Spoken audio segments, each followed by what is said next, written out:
Teapot Podcast, take one. Look at that, and it's even got the colour chart as well. Right. Yeah, job done. Right, I'll sync mine up. That's as technical as I get. Now, I will say it is a garage. Mistakes happen, so this is a custom one. We're playing on a different level here. Over here in the UK, we have the likes of Missenden Flyer, Lamb Chops, Richie Vida, some of the bigger motovloggers. Boys, we need to up our game. We need one of these clapperboards. Right. Chase, thank you so much for coming on the podcast. I am so glad to have finally figured this out. I know we were sending a lot of messages, and I felt like shit because I was like, wait, what's the cussing situation? Feel free. No worries. Oh, thank God. Shit, because there's lots of F-bombs that get dropped even at 8:30 in the morning, trust. I know we were sending a lot of messages back and forth, and I was like, I want to do this, but the schedule on the norm is just stupid. You know what I mean? So it's like, I will figure out a way, come hell or high water. So I'm super happy to be on here, man. Dude, I really appreciate it. I can only sort of imagine how busy you must be, because I only went full time at this March sometime, and in the last month it's just gone crazy. And even at my level, trying to juggle everything, like get the editing done and then find time to get out and do the test rides on the bikes, and it's like I've got no time to ride a bike. And then at some point you need to do some level of research on the bike you're going to be riding, and it's the pre-production, filming, and post-production eats you alive, especially if you want to make higher level content. It just starts like multiplying like crazy. Yeah, you've got like a full-on proper professional camera you take out now, don't you? You've got the guy that films and edits. Yeah, so we've slowly built the team. I didn't really need to build a team of people until Wreck Bike Rebuild started, and then like me being not a technical guy. I don't know if you've watched the show, but I don't do the wrenching stuff. This camera stuff. I feel you, brother. I'm exactly the same boat. But dude, like the camera stuff, the editing, the audio, I'm here for it. So bringing that on. And I did the first season by myself, which was fine. You have a little camera and you're moving the tripod around, and it was more of a like, hey, let's see what happens. And now we're into the realm of like, we're building like proper dream bikes. I don't know if you probably can't see, but we got the CBR 600. Yeah, behind me there's an engine on a table and stuff. So like we're doing proper stuff, and there's no way I would be able to do that by myself. So but having the guy handle the camera, Luke, it just allows me and Brian's the mechanic guy that, or the technician is the technical term that he likes to be called.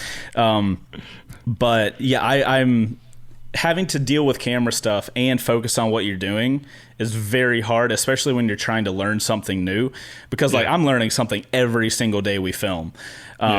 So instead of having to be like, oh, what's my angle look like? Is the lighting good from this direction? Which is what my brain wants to do, because that I can conceptualize that and do that way easier.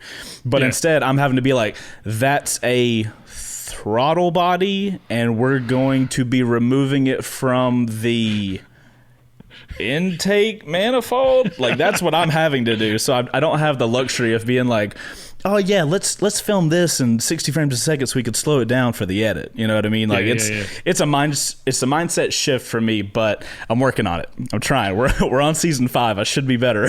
Should be better at it by now. Mate, it's an impressive. Actually, I better actually introduce you to folks in case they're not aware of you. Yes, folks, if you've been on a different planet, this is Chase on 2 wheels. American motovlogger, probably one of the main originals, really. Chase, how about I hand it over to you? What's your name? Where'd you come from? What you do? My name is Chase, and I'm a motovlogger. I come from America, and that is all I will tell you. No, so yeah, I appreciate that. I appreciate having the being here for so long, because it's been an interesting ride being in the motovlogger section so long. But yeah, I'm an American motovlogger. Been doing it for 10 years, working on 11, and I have a YouTube channel where I focus on doing reviews of motorcycles, gear, and attempt to rebuild motorcycles and give those motorcycles away semi-successfully. Yeah, I mean, the premise, you've moved, I know there's a background history to it, but you've moved a lot of your stuff across onto Patreon, and I have a reasonably successful Patreon following. Thank you very much, people. You take that to a whole new level, and obviously you have whole series which are Patreon specific, aren't they? Yeah, so the only stuff we put on Patreon are the like full length Patreon episodes, and of our Wreck by Karibo Garage Build Show. So the premise is we buy a wrecked motorcycle, we kind of save it from going to a salvage yard, which is where it would go, and we basically just, with our Patreon support, we fix it back up, make it run better than it's ever ran before, put a ridiculous amount of mods into it, and then we give it back to the Patreon people that help support it. So the longer episodes that go on Patreon are, the only thing people are missing is all the like in-depth knowledge you get from a technician on how to do stuff. Yeah. So the YouTube edits that we put out, basically it's modified for YouTube. You know, YouTube, like people have a lot of stuff going on. They're not going to sit and watch. I mean, the episode we put out on Tuesday was an hour and 15 minutes long. Yeah. It is nothing but knowledge on how to tear down a CBR 600. You learn a ton of stuff. So the way we look at it internally is the educational stuff is on Patreon, and then on YouTube we put out you can follow the build that way. You know what levers we're putting on it. You know that we're taking the engine out. You know what color we're painting the frame. So that's kind of internally, that's the way we look at the difference. If you want to really learn a lot of stuff, that's over on Patreon. Obviously you get to win the motorcycle as well. That's a huge thing. But that's kind of internally, that's how we look at it. Cool. Now, the premise I do on the podcast here is obviously I've got loads of questions for you, and we could just fire straight in with what we said already. But I don't want to cover anything that might have been covered or asked in some of the questions. Absolutely. So I chuck out on my social media and say, right, next week's guest is Bosch, and then people submit the questions. Normally I don't read them, but the response, as you'd imagine, has been pretty damn impressive for you. So awesome. I've gone through a lot of them to just to sort of get an idea as to what people are asking, the duplicates, all that sort of stuff. We've covered a little bit about we've covered a few bits of what people have asked, but we can dive deeper into that later on. Right. Don't worry, I talk a lot, so you're solid. Me too. This could go on for a long... How long have you got, by the way? How long have you got free? I have until 11 my time. So I've got about... It's 8:48 here. So I can go until 11 or until that camera fills up, which is 210 minutes.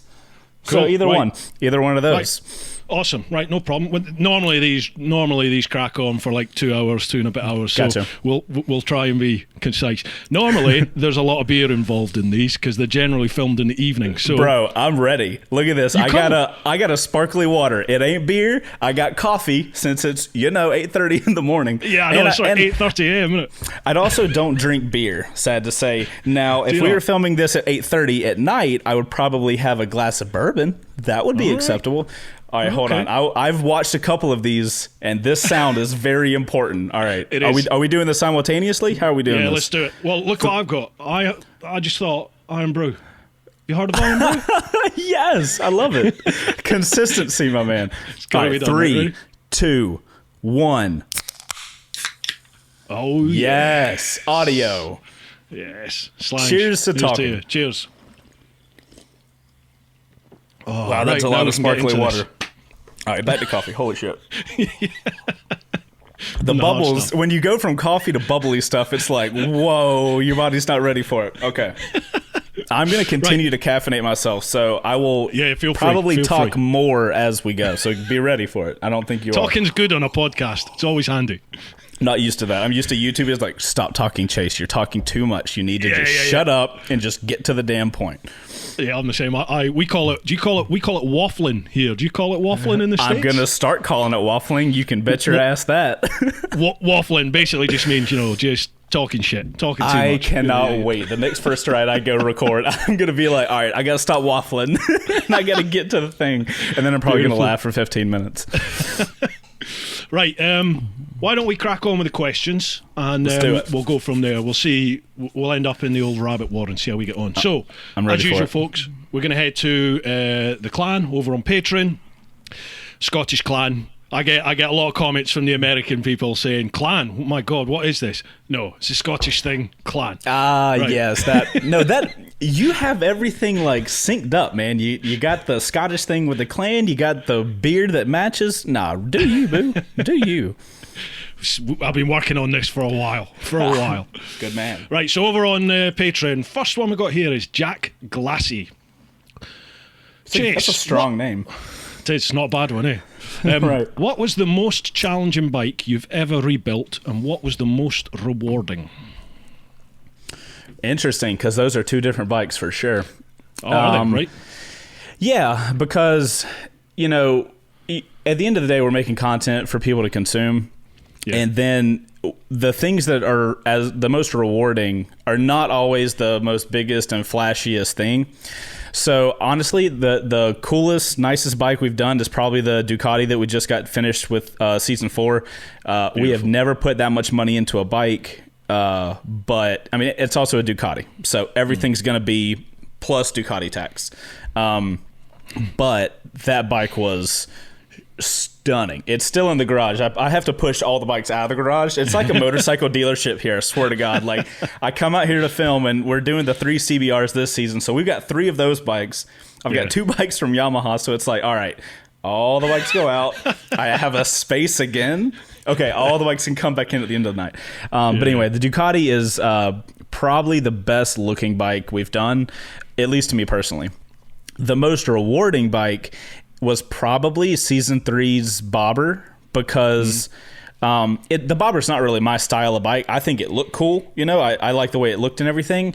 I don't see myself on a Bobber right now, but the amount of stuff, you know, instead of putting a lot of money into that bike, which we did, we had to do a lot of stuff with our hands. You know what I mean? Like, we had to cut the frame off and like grind stuff down, and we had to buy a welder to do stuff. So, I think as far as like learning how to do shit, I learned way more stuff on the Bobber, because a super sport is a super sport. You know, they're all going to have an engine, a frame, a subframe, a swing arm. They're all going to have essentially the same parts. So you kind of you don't end up doing the same thing, especially when you do a Panigale without a frame, you know, so that was fun. But the Bobber, we had to do a lot of stuff with our hands, so it was a lot of grinding, a lot of cutting, a lot of welding. And there's a certain satisfaction you get, you know, as a guy who's building something, when you look at it and you're like, you know what? I literally went to Home Depot, which is a local home improvement store, got a piece of metal, drilled a hole in it, you know, grinded it curved so it looked good, painted it black, and used it as a ignition bracket. You know, you just so just that's one example, but like that whole bike is just hundreds of examples of that. It's just you're physically building that. It's not a case of you're buying a part and bolting it onto the bike. You're building a bike. Right, exactly. So I think that was probably the most satisfying bike, because it was like, hard work and cuts and bruises and burns, and that's all inside of that motorcycle. But yeah, at the end of the day, would I want it? Like, not really. Like, it was an awesome bike. I love doing photos of it afterwards. I love doing the first ride and seeing what that was like. And I was like, okay, I feel cool as shit riding this, but I don't want to ride this. Like, I wouldn't want to ride that on the daily. So would you know? Say what? You wouldn't. You wouldn't. I mean, you don't. For the Bobber style. Here's the thing. The naked bikes for me right now are it. Like, I've got this MT10 that I will not give back to Yamaha. I swear to God. But you kind of come in and out of different riding styles. I've been riding for 10 years now. So, you know, I went through my entry level phase. I went through my less than legal phase. And I'm not totally legal now, but, you know, it's just, you start enjoying different things. So the fact that I'm kind of in a point right now where I want to ride a bike that I can be relatively comfortable on and still have enough power to do stupid stuff. Absolutely. So I feel that's exactly where I'm at. Yeah. So the Bobber's just not that. It sounds mean, you know, on the decel. It's like rah, rah, rah, rah, rah, rah, rah. And you know, it's a whale to turn. But I got to tell you, man, if I owned that motorcycle, I would ride around all the time, just be like, oh yeah, I'm the coolest dude ever. But would I like ride it up to the mountains and stuff? Hell no, absolutely not. I would ride it like once a month just to like show off or something like that. You know, it wouldn't get good time.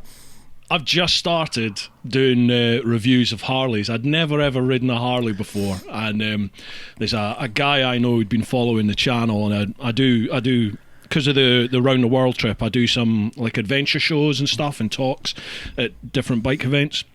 And he came along to one at one of the exhibition centres. We got chatting. He was like, "Man, you've got to try a Harley." He custom builds Harleys, so he's like, "You've got to come and do one." So he works at a local Harley dealership down here in Guildford, and he managed eventually, after about nearly 3 years, he managed to get me out in a Harley. Nice. And I tell you what, man, I'm the same as you. I don't think I would buy one, but I get it. I get it. I get why people do. Interesting. So one of the guys on my team is like, you really need to like Harleys, and I'm kind of salty on Harleys because. Probably because I'm petty, but I went into a dealership one time just to do a test ride, and I wanted to talk to the guy because, you know, I work with a dealership here in the U.S., Mountain Motorsports. They're who I do all my first rides through. So I was like, okay, well, Mountain doesn't have BMWs, they don't have Husky, they don't have Aprilia, and they don't have Harley, obviously.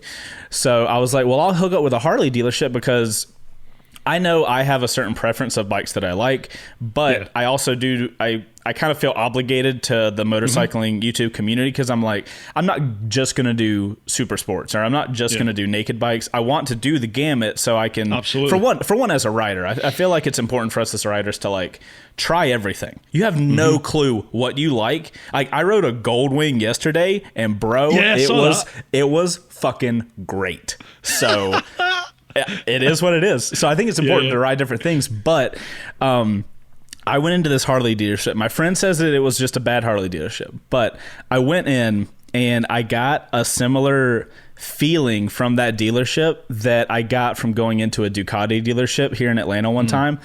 I walked in. I'm this young dude. You know, I'm not their target demographic, which is one of the reasons they're in so much trouble right now. But, you know, I walk in.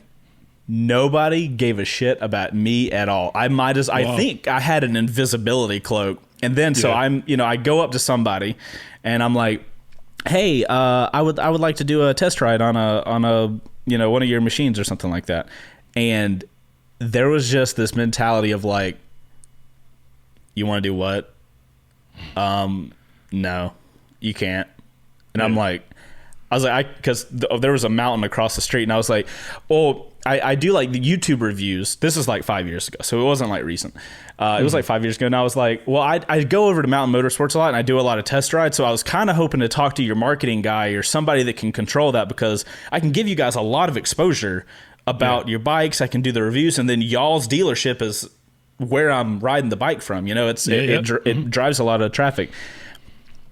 I don't think he could have cared any less about the conversation. And it wasn't about like, I'm a YouTuber, I should be treated special. I was like, no, I'm a potential customer, and you should treat me with like some level of dignity. So that happened, and since that day, I'm like, you know what? Fuck you, fuck Harley. I don't want nothing to do with y'all. I'm gonna just go do my thing.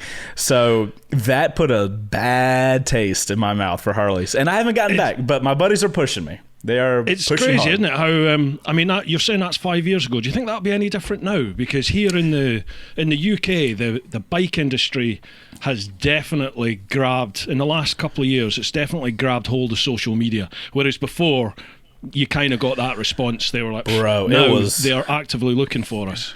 Interesting. So I've noticed here in the US, it's probably been the last year that some motorcycle stuff actually gives any shits. It was like very low, which makes our job hard because it's like, all I need is a contact so we can figure out how to do stuff, you know? And like, I want companies to do better by working with me. I don't want I'm not trying to be like, I want to be treated special and I think you guys should just treat me like a king or something like that. It's like, I want everybody to gain from it.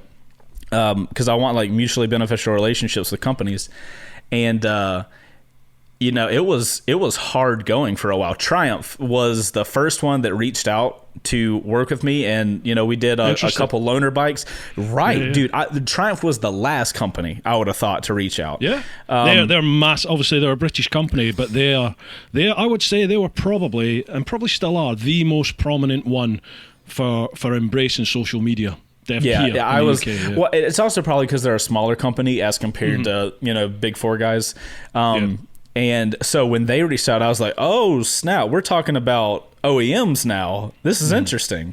Because gear's a lot easier, right? Gear's cheap. Like Revzilla can send out a glove and it doesn't cost them that much. Whereas if Yamaha's going to let you loan a bike, you're talking about a $10,000 motorcycle that's going to be in your possession for a little while. So I do recognize, you got to have a lot of faith in it. But just here recently, I feel like the motorcycling community, as far as companies go, is starting to be like, yeah, we should probably give a shit about the whole videos online thing, which is cool. And then Yamaha reaches out, and Yamaha's been super awesome. Hands off, dude. It's just to give you guys a little insider how it is. My guy at Yamaha shoots me a text. He's like, hey, I have an MT-03 now that I picked up the other day.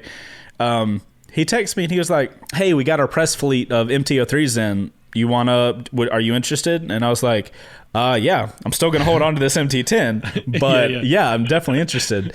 I roll up there, I sign a little contract of who's going to take the bike out. And I don't hear from them at all. It's just make the content you want. There's no I promise to make good videos for Yamaha and I will make this much content. It is literally here's the keys, and if you want to do some stuff, that's awesome. That's kind of how it is here. I do quite a bit with KTM, and they're similar. They just same thing. Sign the sheet to say you've got the bike, right? And that's it. This is the date it's coming back, and they leave it to you. I think they just trust you to do your content on YouTube, on social media, all that sort of stuff.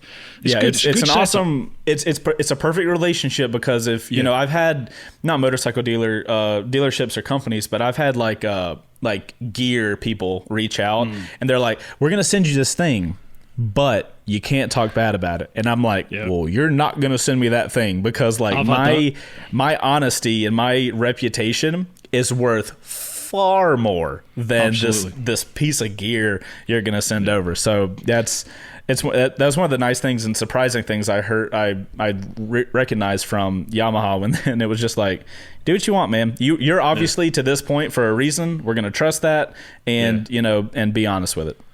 Cool. I've not made any contact with Yamaha in the UK yet, actually. I don't even have a contact with them.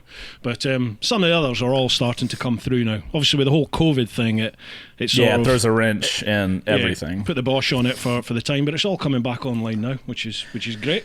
Right. Getting busy. Right. Let's keep it going. Oh, mate, keep it busy. I know. It's nervous times for a while, wasn't it? I know. I was like, because I had a few, almost all sponsorships drop out and be like, we're going to reschedule for later in the years. And I was like, okay, fair enough. I can't argue with that. I would do the same thing. I had literally left my old job. I used to be a police officer in London. Oh. Yeah. And I left that a week before the whole COVID thing happened. Well, before it became official in the UK, like the lockdown happened and everyone was buff. So literally I had been self-employed for a week and then all my sponsors pulled. I do a lot of bike tours. I take people away to Spain and around Europe on the bikes. They were all gone and it's just like, shit. Oh no. Well, that's good then, because if you when you take that step off, when you like going full self-employed and you get that drop that like your gut falls and you're like, oh my God. And you got to start like figuring it out. Yeah. I find that that's actually helpful because that puts you like, that gets you ready for the tough times you'll eventually have. Because if you'd have just left your job and gone into self-employment and everything was like rainbows and sunshine, and then COVID-19 happened in the middle of the time, if you didn't have your shit running right, your business is going to go under. If you're not running right. So it's probably, I bet you'll probably see in a couple years, like looking back, you're like, you know what, I'm kind of glad it started out. I got a gut check, and now I'm moving forward with that. definitely. Here's hoping. Yeah, definitely.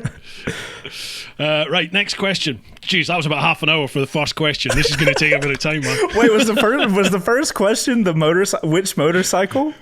It was, yeah. What was your most challenging bike, and what was the most rewarding? I told you. I tried to tell you. This is not a joke. You probably got 3 questions. Man, me and you together, this is going to take ages.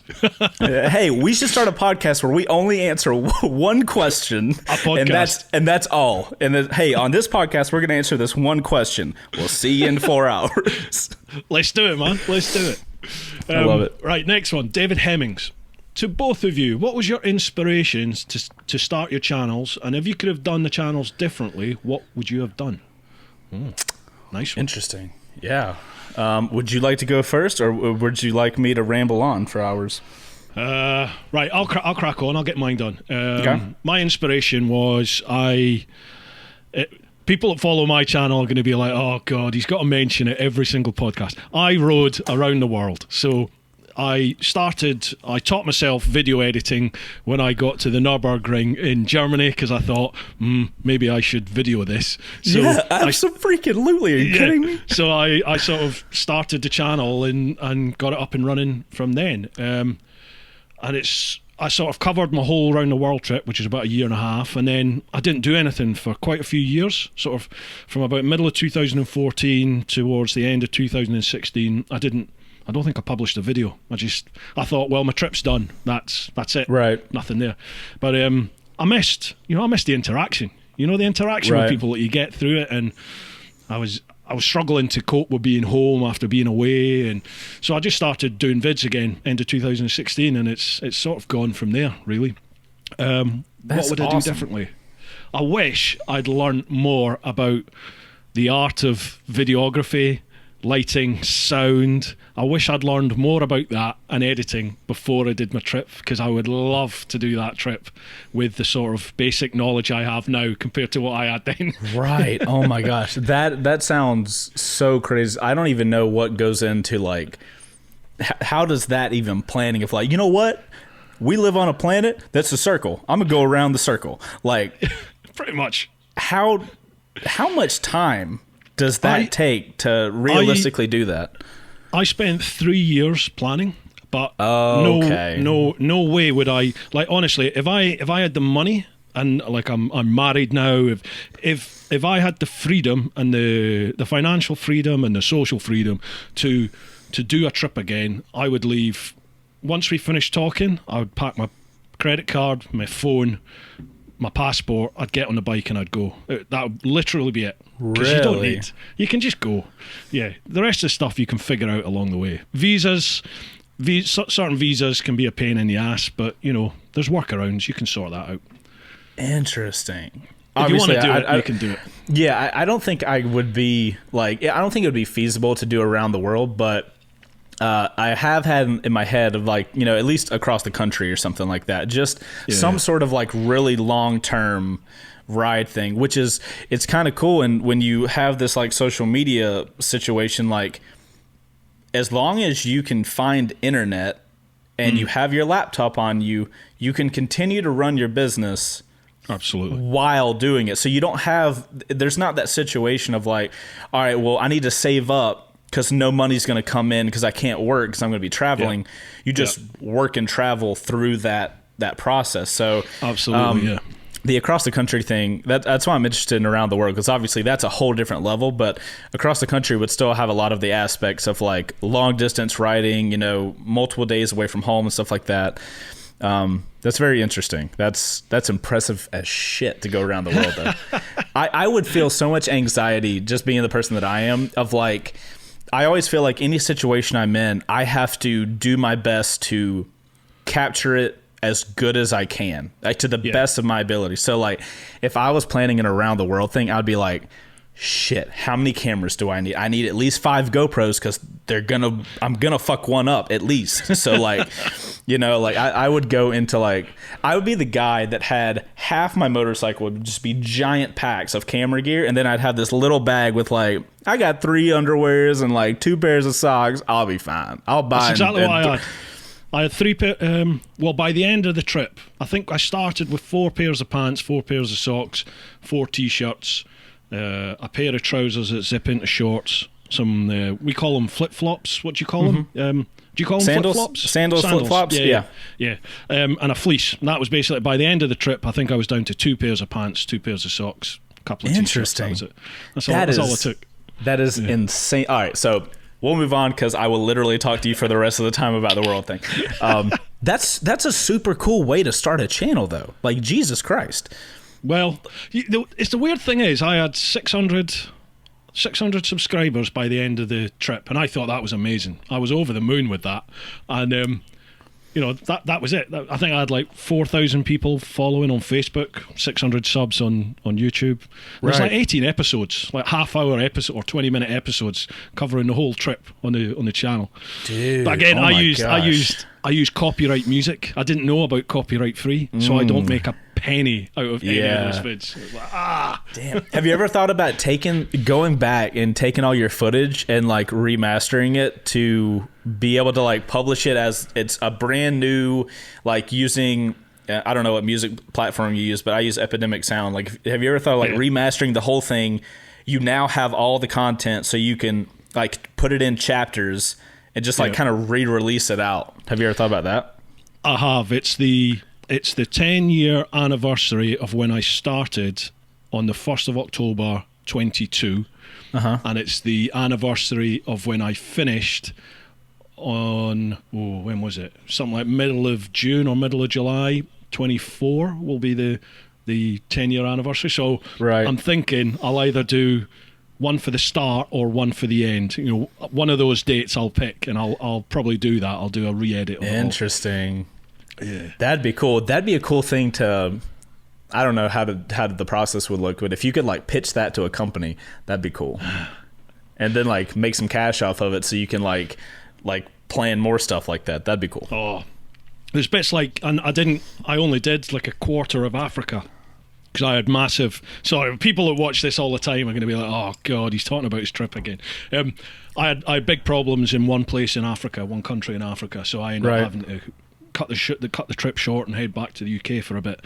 But I would love to go back and finish Africa. I didn't get to Ushuaia, right at the very bottom of South America, so I'd love to go back and do that. I didn't get to Dead Horse at the top of Alaska, so I want to tie them up because I ran out of time and money, so I only I landed in Chile from Australia and then just rode north basically from Chile and did the States and bits of Canada. But I would love to. Dude, side note, if I rode around the world, you can bet your ass I would say that every day to every person I know. It would be like, hey, I hate to beat a dead horse, but I'm about to beat the shit out of this dead horse right now. I would be so proud of myself for that. It'd be like, you don't know. I did something that so few people have ever done. Yeah, so you should not feel bad about that at all. Back to you. Come on, what is your inspiration to start the channel? Mine was pretty simple. I'm kind of like you. I didn't know video editing. I went to school for video game design, like environmental design. So I had never driven a manual car. I had never driven a motorcycle. I had ridden a bicycle. That was as close as I had ever gotten. And I was in college. I had just broken up with a girlfriend, and I was like, you know what? Fuck it. Now's the time. I'm doing it. Didn't have a job at the time, because I was just going to school full time, and I was like, whatever. I got this stupid little restaurant job, and I saved every single dime other than taxes for a motorcycle. And by the time I got it, I was like, I don't know any of this. So this is going to be a really interesting situation. Here's what I'll do. I'll record what happens so that I can look back at myself and laugh at how terrible I was. Right. At the time, GoPros weren't a thing. Like, GoPro wasn't a company yet. So there's like More Death 13 and literally a handful, probably like 5 or 6 other people on this YouTube website that were recording them riding around. And I was like, okay, so somebody else does this, so this is possible. Start looking into it. I buy this stupid little Vado HD. It's about 4 times as thick as my phone, and it's about as tall. It has a lens right here, and it had a USB plug that would just go like boop, and you could plug it in, and that's how you would get the video off of it. So back in the day, before we had cool high definition GoPros, I had to stuff this Vado HD in between my nose, which my nose is all crooked and shit. I joke that the Vado HD had to go into my helmet and push my nose to the side, and that's why my nose is crooked. But the cool thing is, it was inside of your helmet. The microphone was obviously part of the camera, and if you did that, you could actually get decent footage without going through a lot of headaches with lapel mics and wind muffs and all this kind of shit. So I did that, started recording it, and the videos are terrible. They're so bad. It will probably make you nauseous if you watch them. Also, I realized I was a very, very angry 20-something. So it's interesting to look back on the first channel I started. But I started recording because I wanted to, kind of document this fun process of like starting riding motorcycles. And it became the thing. I would go to school, get out of class, go to work, get out of work, come home, and instead of just watching Netflix, watching anything, whatever, I would just I would take my little video, because at that time I didn't have time to go out and ride. I would just vlog on the way to work, on the way to school, on the way back, and I would just talk to myself, which clearly I'm okay with. But I did that for a long time, and it just kept it just became my hobby thing. I would just do this when, I'm going in between. This is my thing I do on my spare time. Yeah. And then lo and behold, that motorcycling community just started slowly growing, and there just wasn't a lot of us doing it, So you get friends online, which was weird at the time. It's like, I've got friends all over the world. Never met them in person, but we all ride motorcycles and talk to ourselves, so it's cool. And I did that, and then graduated college, got a job at an architecture firm, was still doing my little thing, and then I got another job at Cartoon Network doing producing, and I got I'm doing YouTube the entire time. That still is my just thing, and you get better at stuff that you care about. So I got to the point, I was at Cartoon Network, and which is a phenomenal job, really enjoyed it. And my contract was getting to an end where I was like, okay, do you want to re-up? Do you want to change positions, or do you want to just say deuces? And I was watching my YouTube account, and I'm like, all right, so my YouTube revenue barely, I mean by $10, gets my bills paid. And I'm like, I've been doing this for 4 years now, and it's all side stuff. I haven't been pushing it that hard. If I do this full time, I bet I can make more than this. So it was that I left a super cushy, super established company job with a 401k, all the health plan, all the bullshit you get, and I was like, all right, let's do this thing. Let's see what happens. And that was jump in, so that was 5 or 6 years ago, I think. And it's been rocket ship since then. It's establishing that First Ride series, and doing it to the best of my ability, and then all the review stuff. And along the way, I teach myself about cameras, I teach myself about editing. Haven't done any classes on any of that stuff, but I think I just kind of discovered, kind of like you, I discovered that I really like the whole editing process. I like the filming process far more.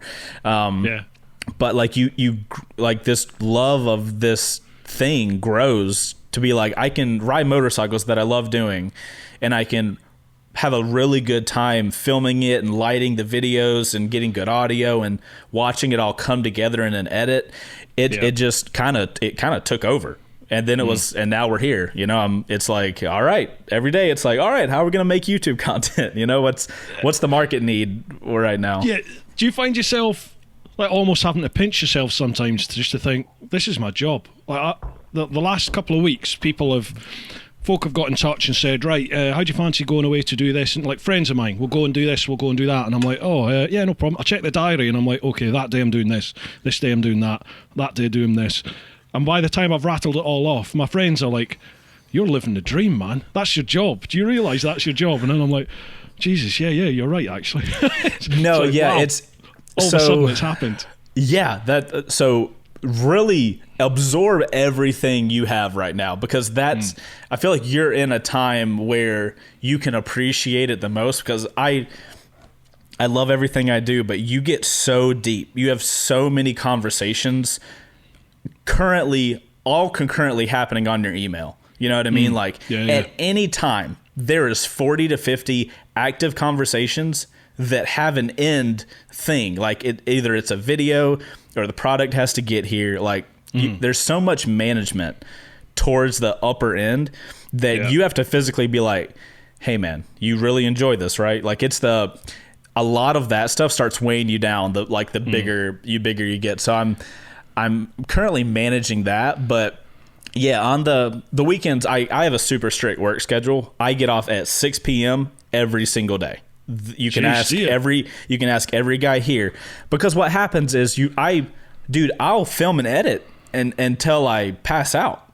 You know, I'm very like work. I put my head down and I just do it. So, you know, when you've got 15 videos in the queue that people and companies and sponsors are waiting for, it gets like overwhelming. So you're like, okay, the more I can work, the more I can get done.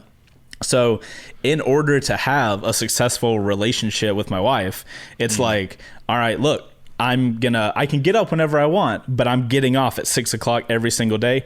All my guys here, you can ask them. It's like when 6 o'clock comes, Chase's phone gets thrown somewhere where he can't get to it.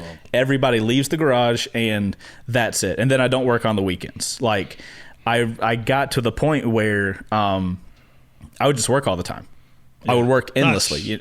That's it what would I'm be doing like, at the moment. Yeah, my wife would have to be like, so am I going to see you today? I work out of the house. And for my wife to have to be like, so are we going to hang out at all today?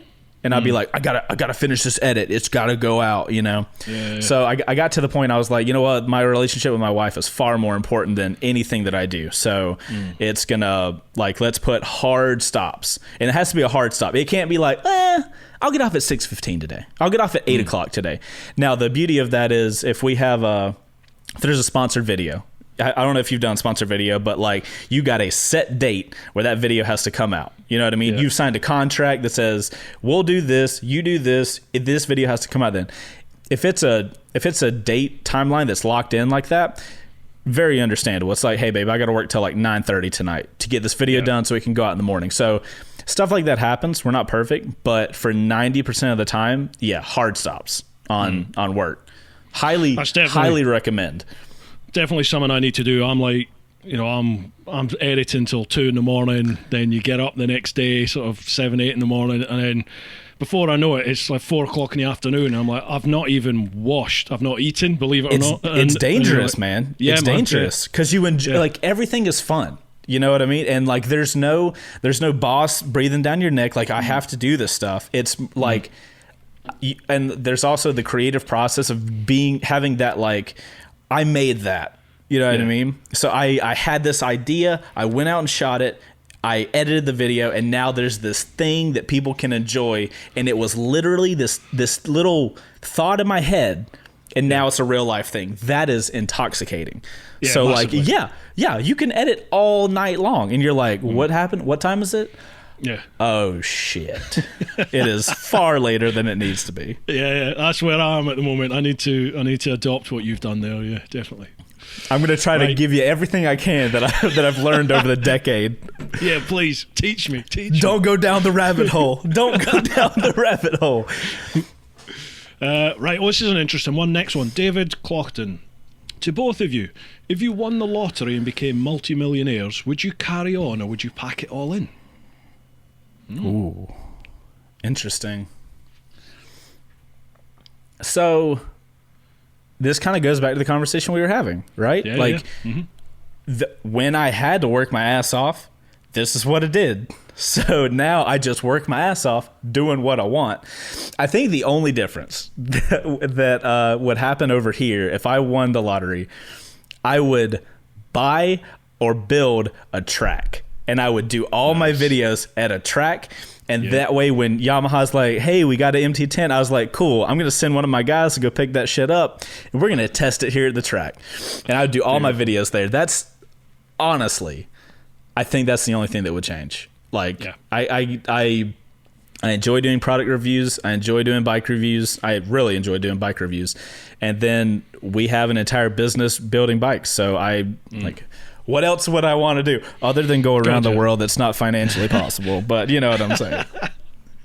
Yeah, I think I'm the same. You know, I'm literally living the dream. Financially, I'm at the moment, because I did make a bit of a leap of faith, really, but I'm just about treading water.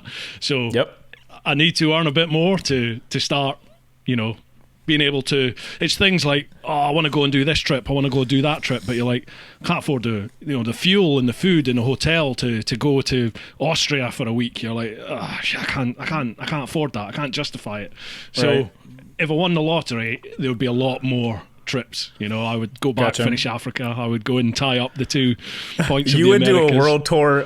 You would do a world tour V2 so fast. I can tell. Talking about like I got this little thing in Alaska, and then there's this thing down to South Africa. I was like, yeah, that's 100% what you would do.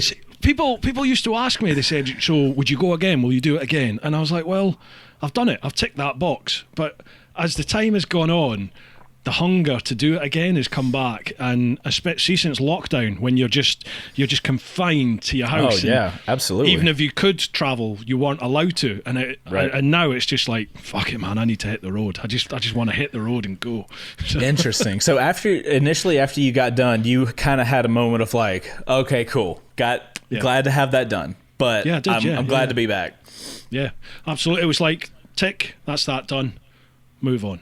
Let's get on with life. So when you did that, was it kind of like you go to one spot, then you come back, or did you just leave and not come back until you were done?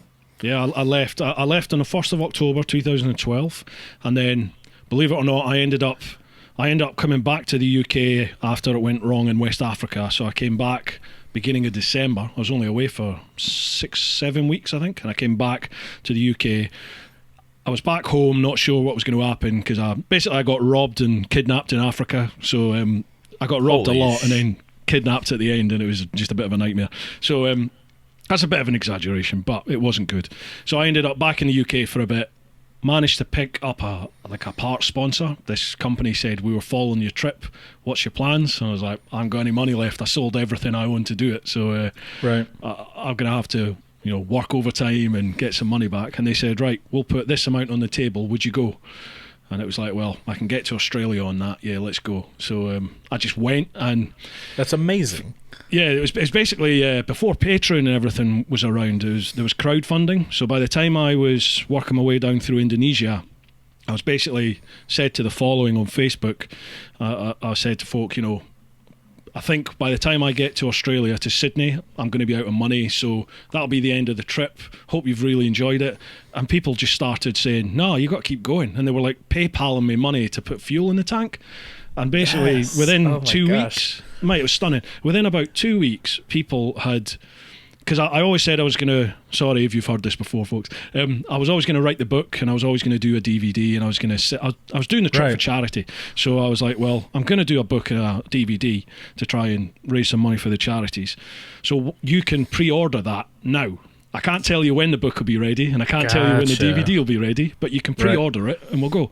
So the sales of all that and some T-shirts and people just putting fuel money aside basically got me from Australia all the way up through South Central, the States, Canada, and back home to the UK. So it's phenomenal. God. But then once you're home, you're like, shit, I've now got to pay to get the book published. I've got to pay to produce reality the DVD. Sets in, yeah. Oh man. So it was like another 2 years to work and save and get all that together, and then I had it done. Yeah. Wow. That is so freak. That is like next level for me, dude. I can't even fathom that. Changed my life. Completely changed my life. Absolutely loved it. How much? How much? Do it. Yeah, right. If I can, I will. How much writing experience did you have before you took that on? None. I mean, as a police officer, like I wrote reports. That's it. So I'd never done. So you were anything. like, all right, I'm gonna try this whole motorcycle thing, and then I'm gonna go. I'm gonna film it, and I'm gonna write a book. Cheers to you, sir. Holy like, shit. Man, if I can do it, anyone can do it. So yeah. That's inspiring as shit. That needs to be on Netflix. No, your world tour #2 needs to be on Netflix. I will watch the shit out of that. Well, if you've got any contacts, have a word. I wish I did. Trust. I would have some sort of show on Netflix if I had a contact there. I can promise you that. Absolutely. Yeah, you got like 1 million subscribers now. Congratulations, by the way. That's phenomenal. I appreciate that. I have it's an interesting strategy that has got me to 1 million subscribers. Well, you have to tell me off air. God, yeah, that's impressive, man. I've got a real appreciation as to the effort that takes. So, wow. Well, like here's the secret. There's no real big like, oh, this will get you to 1 million, but if you notice, a lot of channels will kind of just make content until they find something that works, and then they do that a lot, right? Yep. So I don't have the brain to do that because I would get bored with it and I'd stop doing it. Because I've realized that with first rides. If you notice, my first rides get an exaggerated amount more views than the rest of my content. Yeah. So one thing that I've kind of deduced from watching the channel grow over the years that it has is, yes, my Chase on 2O's YouTube channel has 1 million blah, blah, blah, blah, blah subscribers. But my channel runs like a television network channel to where I have a first ride show. I have a wreck bike rebuild show. I have a review show. We just started this new series called Here's Why. So the way I look at it is I have 1 million subscribers, but those 1 million subscribers are all people that are, a lot of them are for first rides. Some of them are for Wreck Bike Rebuild Garage. Yeah. Some of them are for Here's Why. So I have a lot of people for a lot of different shows that all, come together to be 1 million. But if you notice the negative of that, so if you want a high amount of subscribers, offer a ton of content because you're going to cast a bigger net to different people that are interested in more stuff. The downfall is that you have to watch your videos like, as a YouTuber, I'm sure you care, like when a video comes out, you care about how many views it gets, right? Yeah. So when you do that and you have a successful show and you have a show that's not, it's a more niche show. I'll put out a Wreck Bike Rebuild episode. It'll get 20,000 views. And I'm like, okay, cool.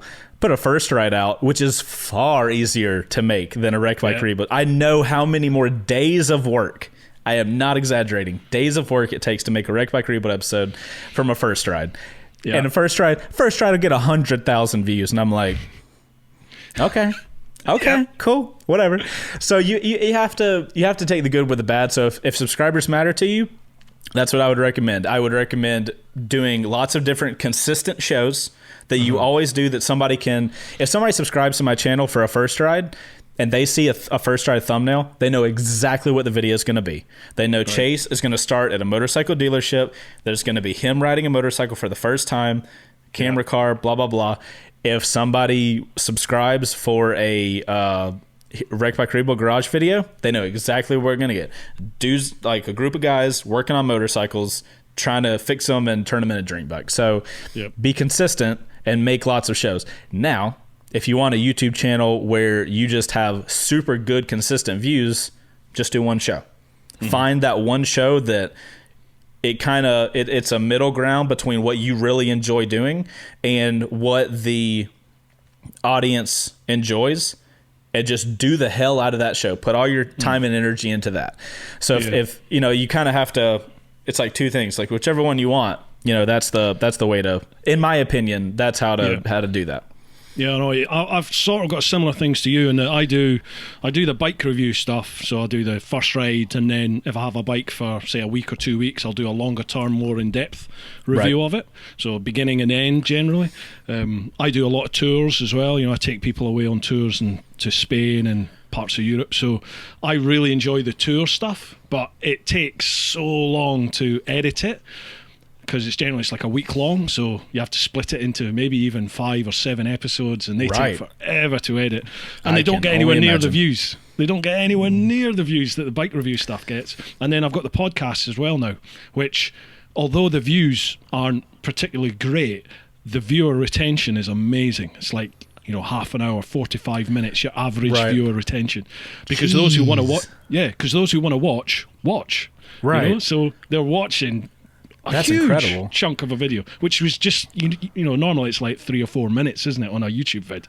Right. So, well, one thing to think about when you have, like, one of the kind of business things you got to figure out if you go down that strategy of, kind of looking at your channel as a network of shows, I would recommend to break all the shows down into their own business. So every show has its own, like, income and outgoing, like, what it's making, because it makes the entire business a lot easier to run. So, like, Wreck Bike Rebuild has an entirely different, like, structure. It costs different than what a First Ride costs. So my First Ride series is a self-sustaining show.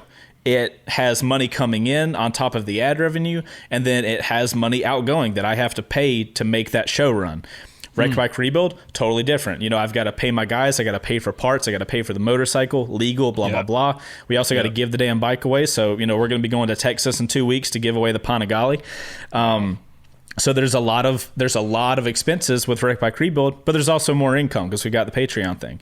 And then, my buddy Yummy R6 and I do the adventure series. I don't know if you've watched those, but it's a shit show of just two guys running around. I just watched your sorry to interrupt. I just watched your Grom versus the Kawasaki. I just watched that in the parking lot.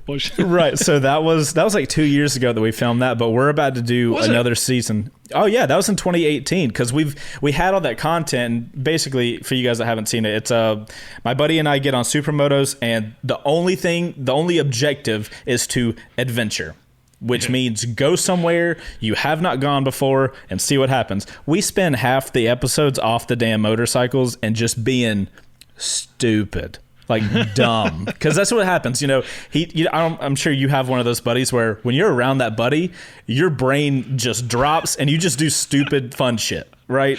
So yeah, I've got a few of them. Yeah. Right. So Yummy is that guy for me. When we hang out, we just, like, funny shit happens. So we do the adventure series, but he moved away, and then we couldn't really film. We kind of dropped it off. Like, we had all this content that we're now releasing. So we're releasing all the old stuff now in preparation of this new season.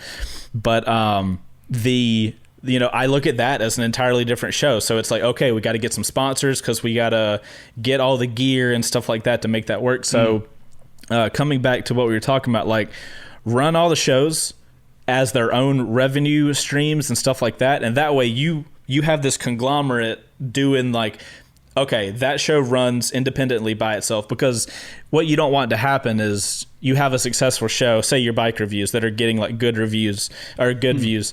So let's say you start bringing on a lot of sponsors and stuff like that, and then you don't want that show to have to hold up another show that's not doing well. You know what I mean? Yeah. So it makes it a lot easier on my end because, like, at least for me, I mean, because I can be like, okay, how successful is that being? If it's not making a lot of money, am I really enjoying doing it? Because then there's still value there. Value is not just $1.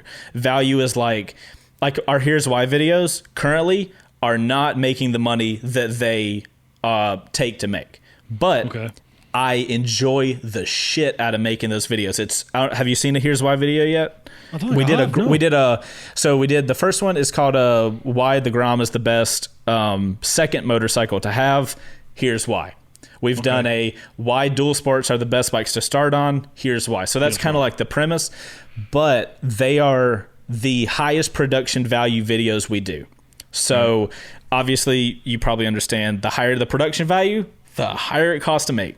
But right now I have, I see them doing, like, I see that as a company being sustainable eventually, but we're only 2 episodes in. So I haven't really established that to the audience that, like, hey, when you guys see a Here's Why video, if the end of my title says Here's Why, here's what you're going to get. Right. You know what I mean? So I haven't taught my audience Brand that association. yet. Yeah, exactly. But I'm only 2 episodes in. You know, like they do take a long time to make, so we can't put one out every week. We're trying for that, but we're not there yet. But yeah, like every show should have its own like income stream that you manage that way. My recommendation. That's not how to do it. You don't have to do it that way. No, it makes sense, man. It does make sense, absolutely. Right, Jason Robbins, what's the stupidest mistake you've made during Wreck Bike Rebuild, and did it make it to YouTube? Whoa. There's a lot. Gosh, how do I decide that? I think that, so if we're going to say dumbest, it would probably be in season 1, and I was working on a Ducati Monster, and I had nobody there with me. And, if you don't know... Is it the fuel tank? Is it the fuel tank? No. It was a torque wrench, and if you don't know foot-pounds or inch-pounds... Oh. No. Yep. You snapped it off. Oh, yeah, absolutely. Ooh. Yeah, so I don't know. I don't even remember if it made it to YouTube, but I just remember I had, in retrospect, right, it makes sense. But in the moment, you're filming it, you're not really thinking about it. I'm trying to host a show. I ain't trying to build a motorcycle. I'm trying to host a show. I have this giant torque wrench on this tiny little bolt, and I just broke the shit out of that thing, and I broke it. And after I did, I was like, what the hell? I looked up the spec for this. That should have been the right one, and it broke. Yeah, so that's torque wrench, foot-pounds versus inch-pounds, my guys. Oh, please be careful. Please be careful. Nightmare. Yeah, right. Don't make my mistakes. Yeah, I'm sort of notorious for being mechanically inept, and I've done similar things. People go, "I'll just make it finger tight. It just needs to be finger tight. That's all. Just a little, like quarter What is turn." finger tight? What if you have strong fingers? Yeah, you're like, I've got to be a bit more than that. Snap. You're like, oh, or you shred the bolt head, and you're like, oh man. So something I've noticed that I've talked to Brian about is, obviously, there's a level of knowledge that you could get, watching you could watch Wreck Bike Rebuild Garage, you could learn a ton of shit, but the magic, the key of it is time spent doing it, because like you're talking about, Brian he don't need a fucking torque wrench, bro. He just fucking does it, and he's like, yep, that's right there. That's where it's supposed to be. And I'm like, how the fuck do you know that? And he's like, you got to feel for it. He can just put his hand in things and do stuff. And I'm like, how do you know what that's supposed to feel like? But it comes, he's been doing it for like 15 years or something. You have that feeling. You can't teach that. It's only when you're out doing the thing and torquing the bolts down and using grease here and not using grease there. Like, you just pick up all this stuff, and it's a feeling thing that really gets you to that, like, I'm really fucking good at what I do level. I don't know if I'll ever make it there. I might just have to accept the fact I got the camera thing down, and that's as good as I'll get. So know what you're good at and stick to it. Cheers to that, man. Yes. Right, next one, Darren Phillips. To both of us, if you had the chance to ride your one dream bike on your dream road or route, which would they be and why? Ooh. Interesting. Dream bike. I know. Dream bikes are harder the more information you have about the market. I will say that. Having rode so many bikes, I'm like, damn it, there are so many good bikes to ride in so many good places. And it all depends where you're going to ride it, and what's the weather going to be like. And honestly, if I was going to have to pick a dream bike and do a dream trip, if we're talking just dream stuff, because there's dream and then there's realistic dream. But I think I would just fully load a Pikes Peak Multistrada, and I would go World Tour, bro. World Tour Pikes Peak Multistrada. I did a first ride on a Ducati because we're talking about dreams, and in dreams you don't have to figure out the fucking details. I don't have to think about Well, what happens when this fucking thing breaks down and I have no idea what to do about it? Like it. Yeah. So that multi-strada is pretty damn impressive, isn't it? What an engine. Beautiful. So that was one of those bikes that I rode this. I was like, man, multi-stradas look cool. They look like a fucking pterodactyl. I love the look of it. It was a Pikes Peak, so it had all the livery looking good. Yeah. And I was like, oh yeah, this will be fun. And then I sat on it and I'm like, oh shit. Okay, I get it. And then I took the right turn out of the dealership. I made it 10 seconds before I'm like, holy fucking shit. This is incredible. Yeah. Just power wheeling, not trying. And I'm like, okay, it's a big bike. The downside will be that it doesn't maneuver around. Nope, you're fucking wrong. Just all over the place. I was, bro, if I had unlimited funds, that's the bike I would take around the world. I took a group of lads away to the Pyrenees. It's a big mountain range between Spain and France. Sort of separates the two countries. Fantastic, beautiful riding roads. It's just epic. So I see videos and I'm like, oh my God. I want so bad to go over there. Just anywhere over there. We have great roads here. Like, don't get me wrong. But you see all these videos in the Alps and shit, and I'm like, I don't know anything about anything I'm looking at right now, but it is fucking gorgeous. My God. Man, it's nuts. Like, you want to concentrate on the road, but the scenery is so beautiful that dude, you're like, I'd wreck so fast. I would wreck so fast. Well, I took one of the lads that came away had a brand new Ducati Multistrada, but the GT, you know, the big Grand Tourer version, huge thing. So he came away, and I remember thinking to myself before we got the ferry to head down to Spain, I thought, that's a big ass bike, that, you know, that's going to be hard work in some of these twists and turns where we're going. And I tell you what, I've got it on my videos. I've got some footage where I waved a lot of the lads by because they were a fast group. So I was like, you know, we're on this road for 20 miles, just enjoy.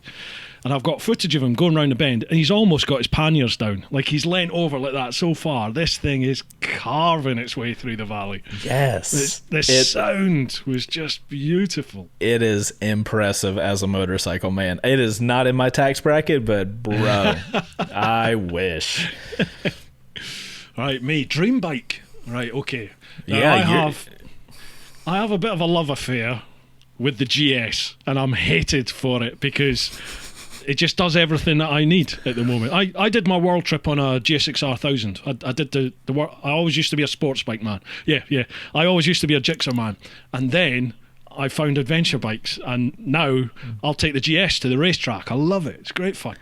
But I get a lot of abuse off of people because I ride the GS. So I will not pick the GS on this one.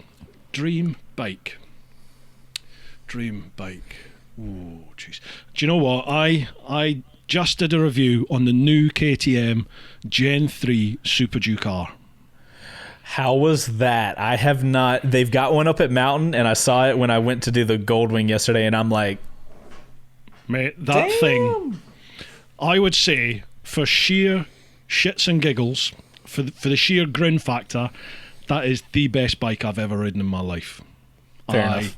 Loved it. And I haven't told people I've just bought a new bike, and I haven't told anyone what I've got. So there's a lot of speculation as to what I've got. But that bike made me think, I'm missing out on something here. Yep. It's an impressive machine. So I think at the moment I would probably take the new Duke R. Dream Road. Ooh. God, there's so many good places to go. I love the sort of mountain roads, you know, like the Blue Ridge Mountains up north of you, Tail of the Dragon, all those roads. Very familiar. Yes, absolutely. Loved all that. I did some of that when I was on my trip. We've got the Picos, the Pyrenees, parts of Portugal, the Alps. Oh man, there's so many amazing places. Do you know Romania? If you ever get the opportunity to go to Romania, there's a stunning road there called the Transvagaristan Highway, which was built by the military in the 50s or 60s. It is stunning. What a road. It's immense. It's like take you 2.5 hours to do this mountain road.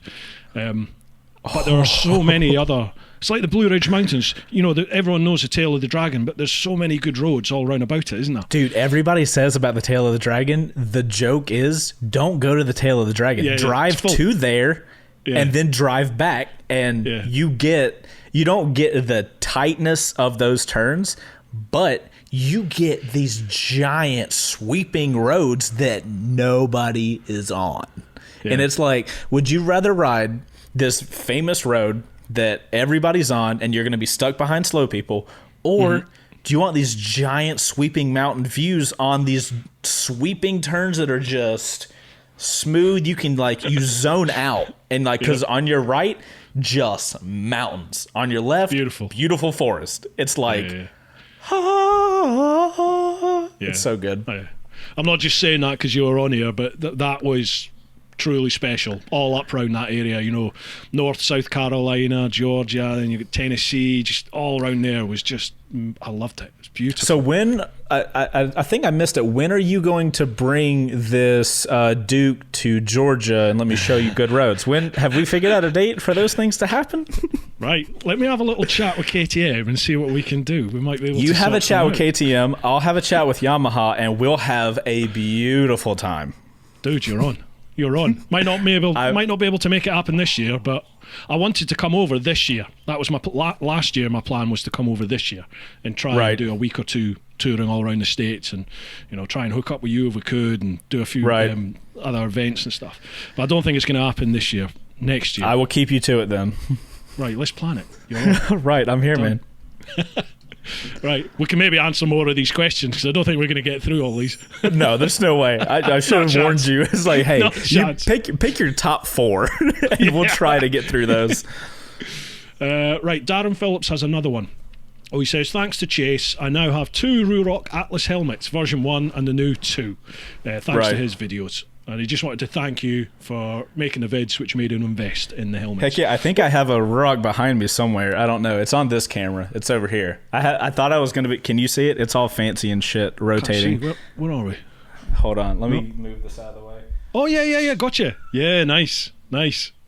Now, have they sent you the email about the new designs, the top secret new designs that are coming out?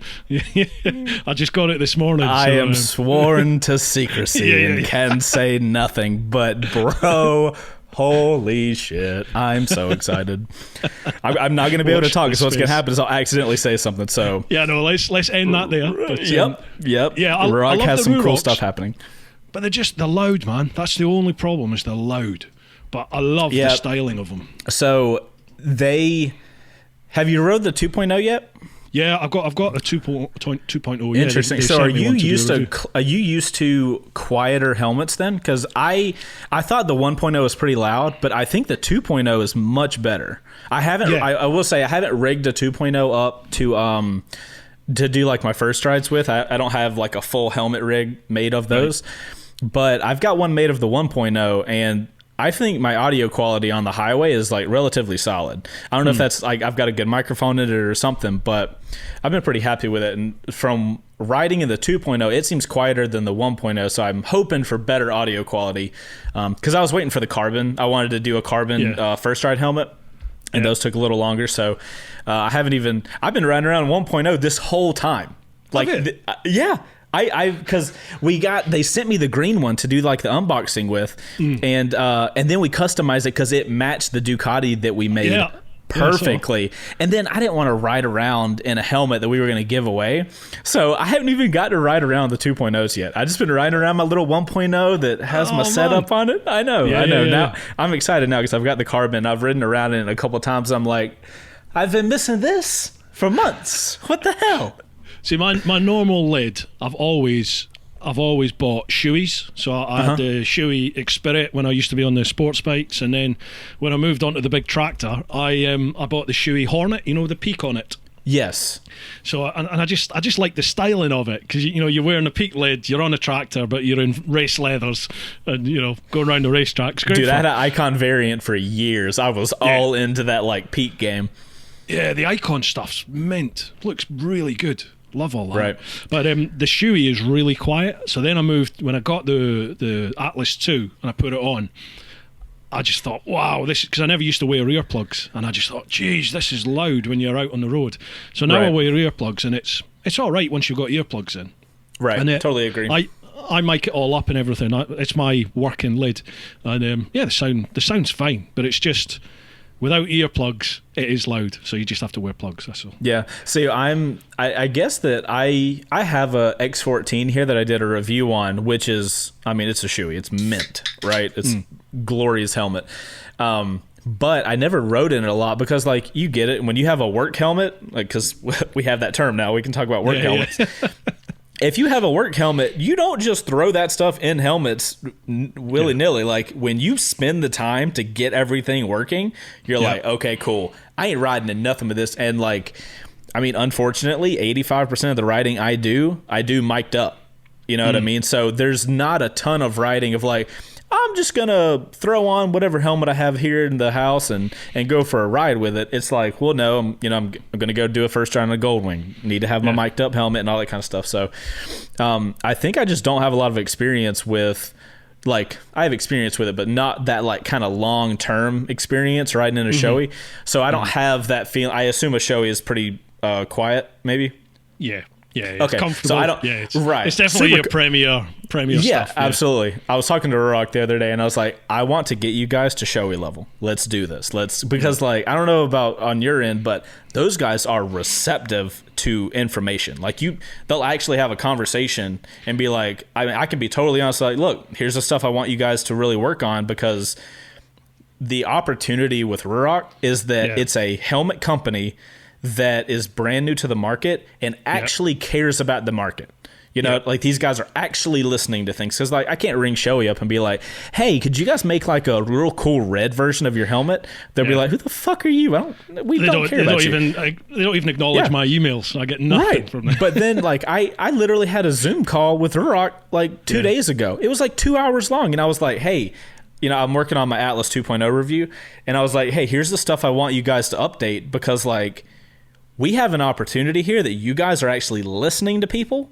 You are going to benefit from that, because you're going to be able to make a helmet what everybody needs, type thing. And just having the open conversation is what I think is going to propel them to be top freaking level. And they're brand new. They reminded me that yesterday, they've been on the market for a year. 1 year, we're on their Premier Helmet 2.0. There's cool shit coming, and they're constantly, like, one of the things to kind of, like, tease into the review is their visor now has a lot more clicks, but they don't have a little click, that kind of like mini click you want. So one of the things I was like, I was talking to them, and they were like, so we know your review's coming out, like, what are your negatives? And I was like, well, one of them is the visor. You got to have the mini click. If it's hot as shit outside, but I don't want bugs hitting me in the face, I need that mini click. They're like, cool, we got the designers working on it already. So, like, beautiful. Yeah. What else could you ask for in a helmet company that you want to represent? You know what I mean? It just, so much stuff makes sense with them. I think that they were sort of a victim of their own success here in the UK, because when they launched the Atlas 2, when was that? End of Feb, March sometime they launched it. Right. The demand was so big that it caught them with the pants down, didn't it? Because loads of people ordered, and then some people still haven't received their helmets yet, and they're like, this is 3 months later, 4 months later, and so part of that is that growing company. Yep, absolutely. Yeah, I mean, it's one of the pros and cons of growing a product company like that, and it just taking off, because it takes a ton of time to, like, set up lines of, like, transportation for your products and getting them tested and stuff like that. And the helmet realm is nuts, man. The amount of testing that they have. I mean, obviously, you're making a product that is going to save somebody's life. So it's not like, oh yeah, this pen is great, it writes good. If it doesn't write good, then you just get another pen. If you're making a helmet and your helmet's not good and somebody dies, you have a whole different ethical level to worry about. So, like, I can't imagine what a company like that takes to run. But yeah, you take off, you have a really good marketing strategy, and then it's like, oh shit, we need like 10x how many helmets that we currently have. Like, oh shit. But yeah, then COVID happens, and then like, get fucked. So pretty much. I don't want to have anything to do with product stuff like that. I want to make YouTube and digital content. That's it. I can publish it to the world. Don't have to have shipping lines figured out. Like, hell no.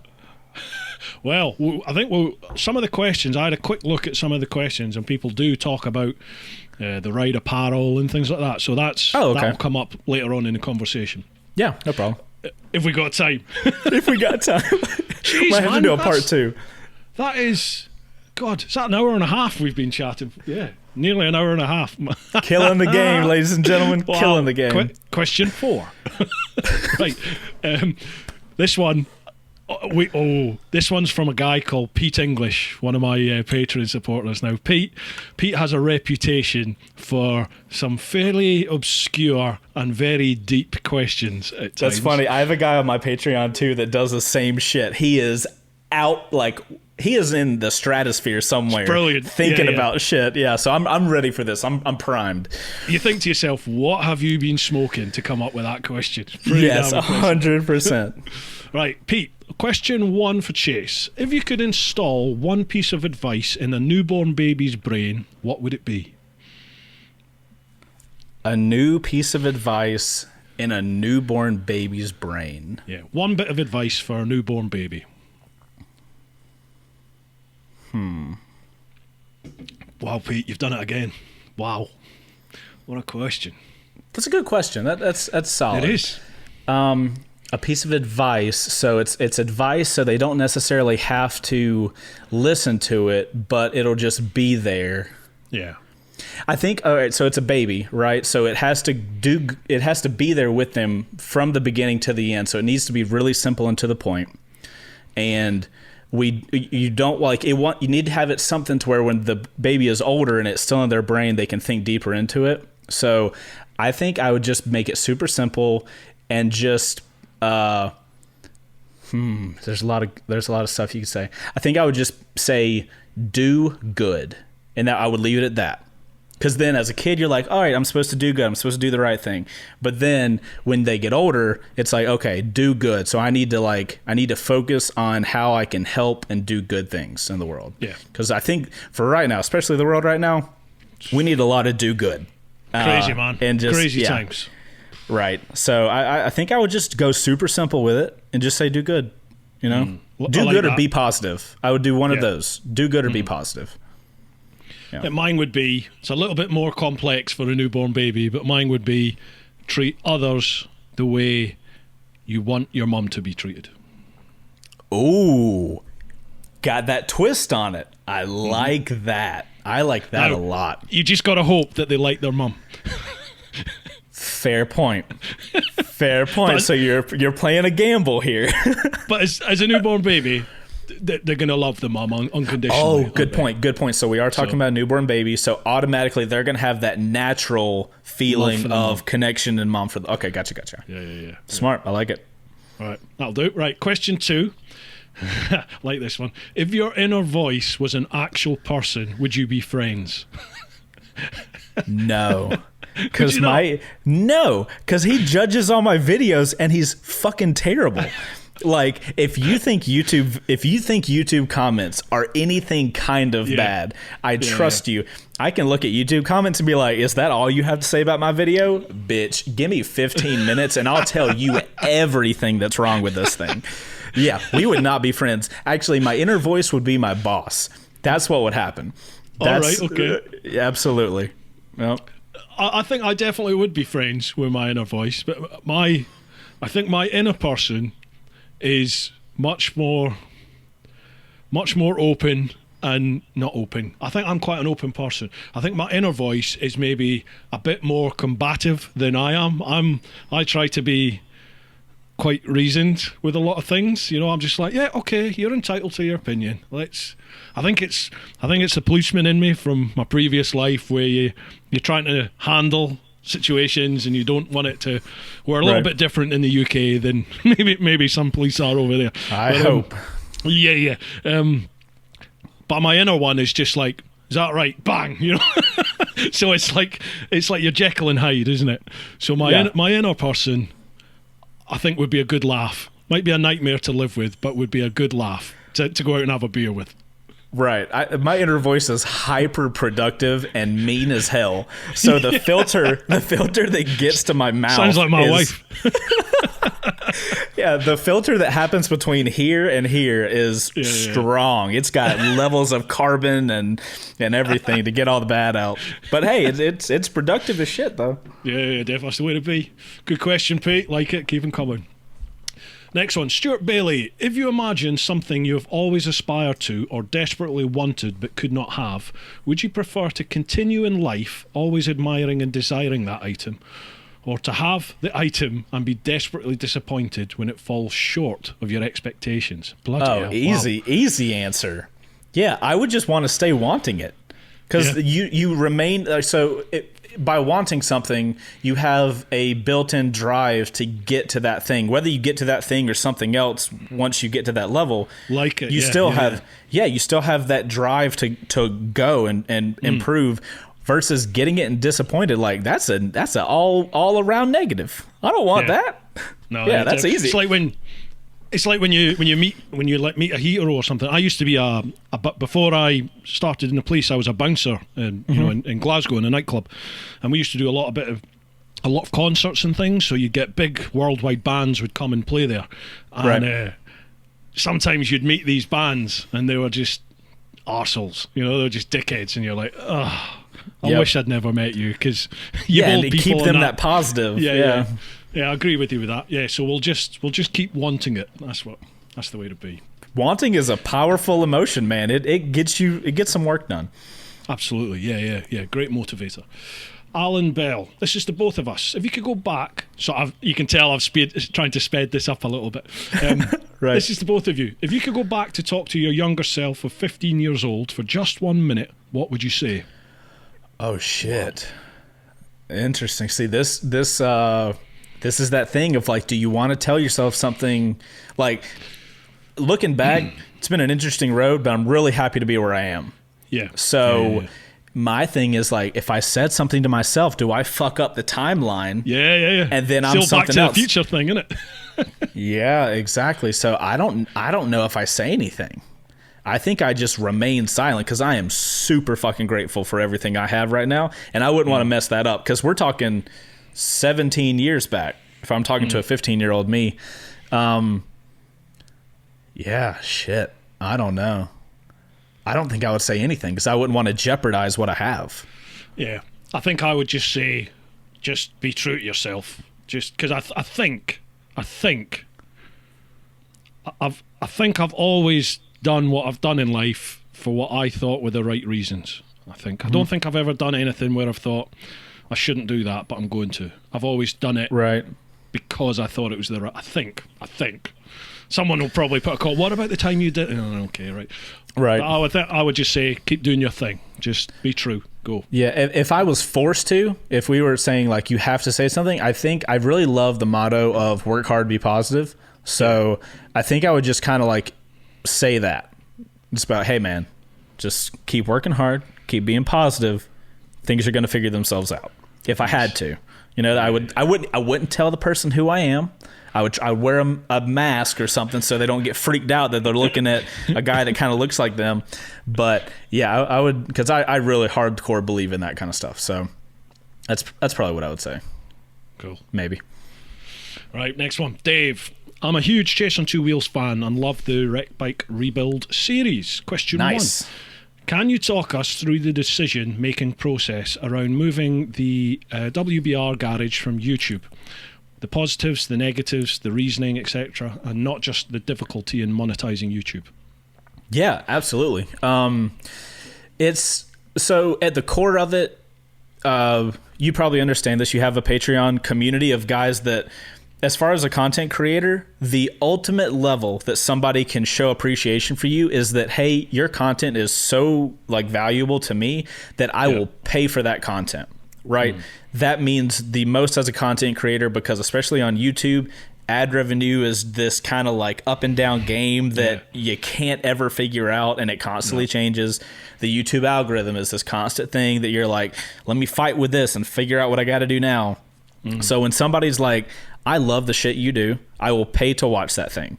There is this on our end. It's like, hey, if you appreciate the content to that level, like I want to give you, it's kind of like it works in both ways. You want to give me money. I think every single day, as much as I can, of how much I can give to people that give me money. It goes far beyond like giving them an episode or something like that. So on our end, it was like, these people are paying money for a show.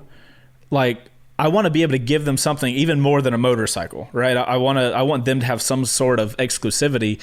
And, YouTube is not a place to watch, and mostly podcasts are different, obviously, because it's an ongoing conversation. And the Wreck Bike Rebuild videos that we used to put out weren't bad, but they were 30, 45 minutes long. We would cut out 60% of the content. So we'd film it, but I'm not going to put an hour and 30-minute build episode of us tearing down a motorcycle on YouTube. It's just not going to do well. The 35-minute videos did really well, but, we did a few seasons of like, there's so much knowledge that has to get thrown out. You know what I mean? It's just not to the standard that YouTube has to be at. So YouTube does really well of just following stuff. It's just people wanting to be a part of this thing and follow it along. So part of it was, okay, this can like solve two problems with one stone, right? Or kill two birds with one stone. We get to the Patreon people. We don't have to cut out nearly as much now as we used to, because it's all about how much information can we give all those people. Whereas YouTube is like, how can we condense this information down to make it as easily watchable as possible? Yeah. And at the core, that's the main thing. Like, we have YouTube, they're totally different edits. Like the YouTube edit, I'm holding my EOS R little camera, and then the Patreon edit is full cinema camera. You know what I mean? They are two totally different episodes, two totally different cuts. Like YouTube, you're constantly trying to grab attention and hold it, aren't you? And absolutely. It's like they don't want right. So that kind of solves that problem of giving Patreon this specific video that's longer, and it's kind of like, it's informational. If you were going to pay to go to a motorcycle technical institute, they're not going to let you in there for free and to learn all the information. So the way we kind of look at it is like, yeah, you're paying for a show, you get a motorcycle, but you also learn a shit ton. Like the amount of knowledge Brian has and just spews on the episodes is invaluable. And, we have I made it to the $5 level, so that $5 a month is not a lot of cash. So that way, if we made that level for like you guys in the UK, or there's a lot of people around the world that watch Wreck Bike Rebuild Garage. Obviously, they can't win the motorcycle, because how the hell legally do you do that? Don't even want to try. So we knew that transition was going to be, it's the same with anything. If you take something away from somebody that they were getting for free, they're going to feel entitled to that because they got it for free at one point in time. So we had a lot of pushback on like, well, why are you taking it away? Like, we deserve those videos and stuff like that. And it's, sometimes you have to make a hard decision, and you have to trust that what's going to be good down the road. Right when it happened, it's like, of course everybody's gonna be pissed off. If you were getting like free shit from a company, and then that company was like, hey, you have to pay for this stuff now, you would feel like, well, that's not fair. I've been getting it for free. So you have to, you have to take that into consideration. But I truly believe that we're making far better content now than we were. Not only for YouTube, YouTube's getting a video made for that platform, whereas Patreon is getting a cut made for that platform. So gotcha. We're still in that kind of weird phase of like, people are pissed off about it, but I can tell you that I truly believe about a year down the road, nobody will know the difference. People will enjoy the content. If they really enjoy the content, they can come over to Patreon and get the extra videos, the extra content. Like, we have awesome plans for Patreon, and we're always thinking of like, because those are the people paying for shit. Like, how can I give back? How can I give back as much as I can to show that how much I appreciate them trusting me with their money, and how I can do the most with that. So that's kind of the mentality of it. It's just making making content for the correct platform and trying to give back as much as I can to the people that are financially supporting the show. Yeah, absolutely get that. Yeah, I mean, Patreon for me is why I'm trying not to exist purely on. Well, I can't exist just on my Patreon.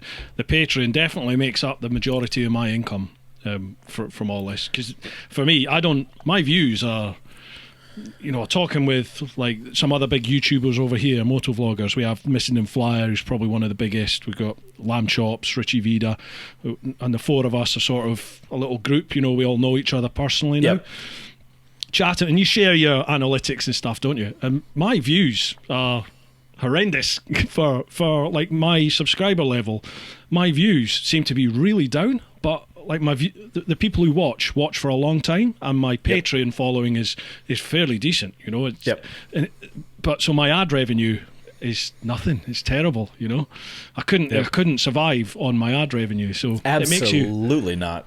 No, so it makes you think outside the box, and Patreon was something I didn't think anyone would do, because why would they when you can watch it for free? But people do, don't they? They invest in you, and I'm the same as you. I'm starting to think I need to give you more. I've got to give something back, and then but that just adds to your work level. And it does, and that's I could run my entire channel with no problem by myself if I didn't include the Wreck Bike Rebuild series. I would have no problem cranking videos out and getting them all filmed. And granted, camera car work on first rides would be a little difficult, but my wife is a good driver.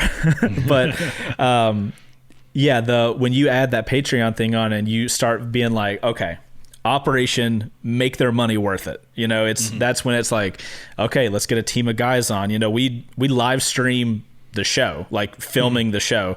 And people can, at the highest level on Patreon, can watch us live. And I've got a guy producing the live stream so he can talk he's our voice between, because, we're working. I don't even have time to deal with the camera, much less a live stream chat.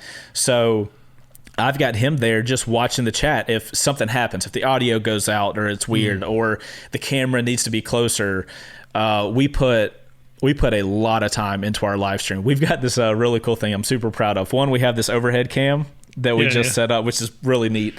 But we have it to where the camera our main cam will wirelessly feed to the live stream so they can see the shot that's going to make it into the video. Yeah, we probably put too much time into our build streams, but man, I'll tell you, it is rewarding when it's a pain in the ass to get everything set up and everything working, but when we're doing a build stream and it's not a lot of people, like we're talking for our Patreon, it's $60 a month, which is an asinine amount of money. I cannot fathom how somebody would do that, but for that level, for fucking $60 a month, dude, I better be working my ass off for that. Absolutely. So yeah. that's it's really one of the cool things. It's a driver for us to be like, all right, if these guys are going to entrust $60 with us every month, we better be fucking giving them something good.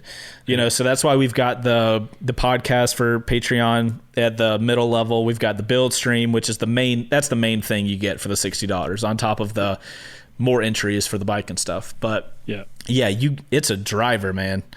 It's like, dude, I'm gonna take that $60 and I'm gonna do some good shit with it. You trust me? No, I bet. I bet that's a good idea. I like that. Yeah, I'm always trying to think of something extra I can give back, not only for the patrons but the different tiers as well. So it's interesting that. Yeah, have to put my thinking cap on.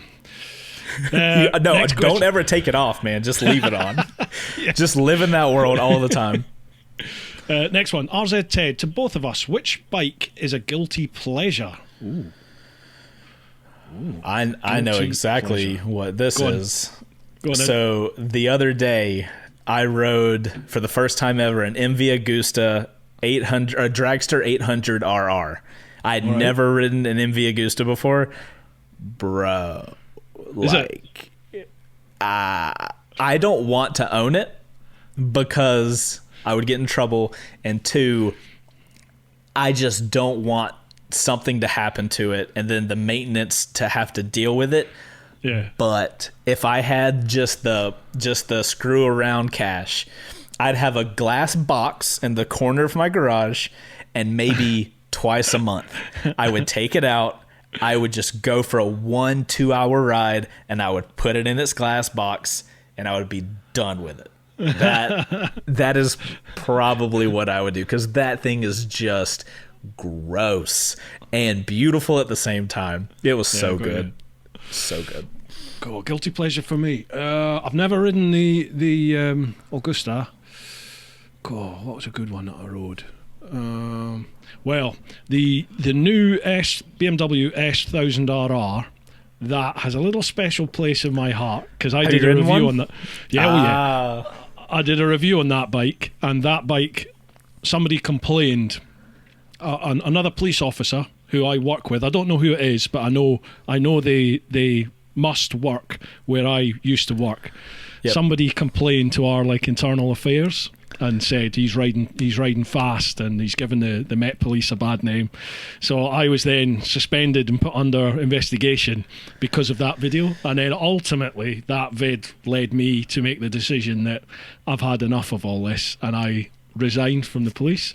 So that bike is amazing. It is absolute insanity, but so refined at the same time. Yep. But that bike will either kill me or put me in jail. So I would have that bike. I've ridden the S1000RR one time. I think it was either a 2012 or a 2014 model, and it was like 4 years ago. Mm-hmm. But shit, man, for BMW to just come in there and just be like, yeah, we're gonna make a super sport. Yeah. Blech, here it is. Best thing on the market. It'd be like, man, fuck y'all. Like, go back to making your GS. Stop trashing the market over here with this glory gold. I know. Yeah. Like, part of me wants to go, you know what? I did the world trip on the Gixxer, the sports bike, and then I've moved to the GS, and then part of me thinks, I want to take an S1000RR and go, right, well, the GS can do it. Bro, you're meshing them. You got your BMW GS. You got it makes sense. Get BMW on the phone. Well, yeah, we'll see. I've got a thing about electric as well now. I reluctantly reviewed one of the Zero bikes a couple of years ago, and I've fallen in love with electric. It's just like, shit, man, this is a lot of fun. Yeah. The torque's amazing. Have you ridden the Energicas yet? Have you taken one of them out? So I've ridden a couple of the Zeros, and those are the only electric bikes I've ridden so far. Right. But dude, I'm fully here for the electric thing. Like, obviously being mechanically inclined, I'm like, hey, less shit to go wrong. You know what I'm saying? Yeah, so I do think the motorcycle industry will drag along. You know, I think the car industry will swap over faster than the motorcycles, because, you know, for one, people have to have cars, people don't have to have bikes, so bikes are inherently more of a I want to have a good time thing. And I think, you know, us riders, we like the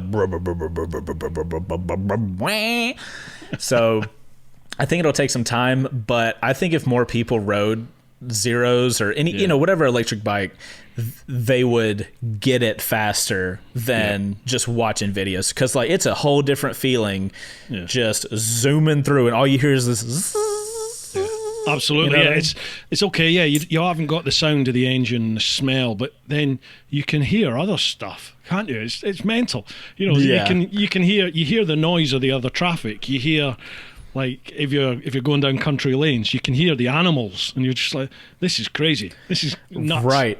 Absolutely. And the acceleration is phenomenal. Yeah. So I think the acceleration of that instant torque, I think, is going to help the transition whenever it gets to there. You know, because people are going to get on this like, oh, it's an electric thing, and then they twist the throttle and they're like, holy fuck, and then they're going to fly off the bike, you know. So I think that'll help, but there is something about the, you know, a loud exhaust on, not a loud exhaust, but like a good exhaust on a bike, because loud is not good, but you know, if you get like an R1 like rumble, like how you know, it's gonna be rough to replace that. I know. I've told the guys and my wife, I was like, this MT10, whenever I buy it from Yamaha, is probably going to be my last like combustion engine vehicle. We've got like a 6-year-old Jeep, and I'm just like, man, just keep chugging along until I can get like some sort of electric something. I am fully here for the maybe. Maybe. I don't know. I really don't think the Jeep's going to hold out that long, but it would be glorious if it did. That's the dream, man. If that piece of shit can just hold on for a few more years, that would be awesome. I'm hoping for it. Right, what other questions have we got here? Matt Rowe Designs. Have you reconsidered doing your Bike Talk podcast with Motonosity and Walterific since lockdown? Interesting question. The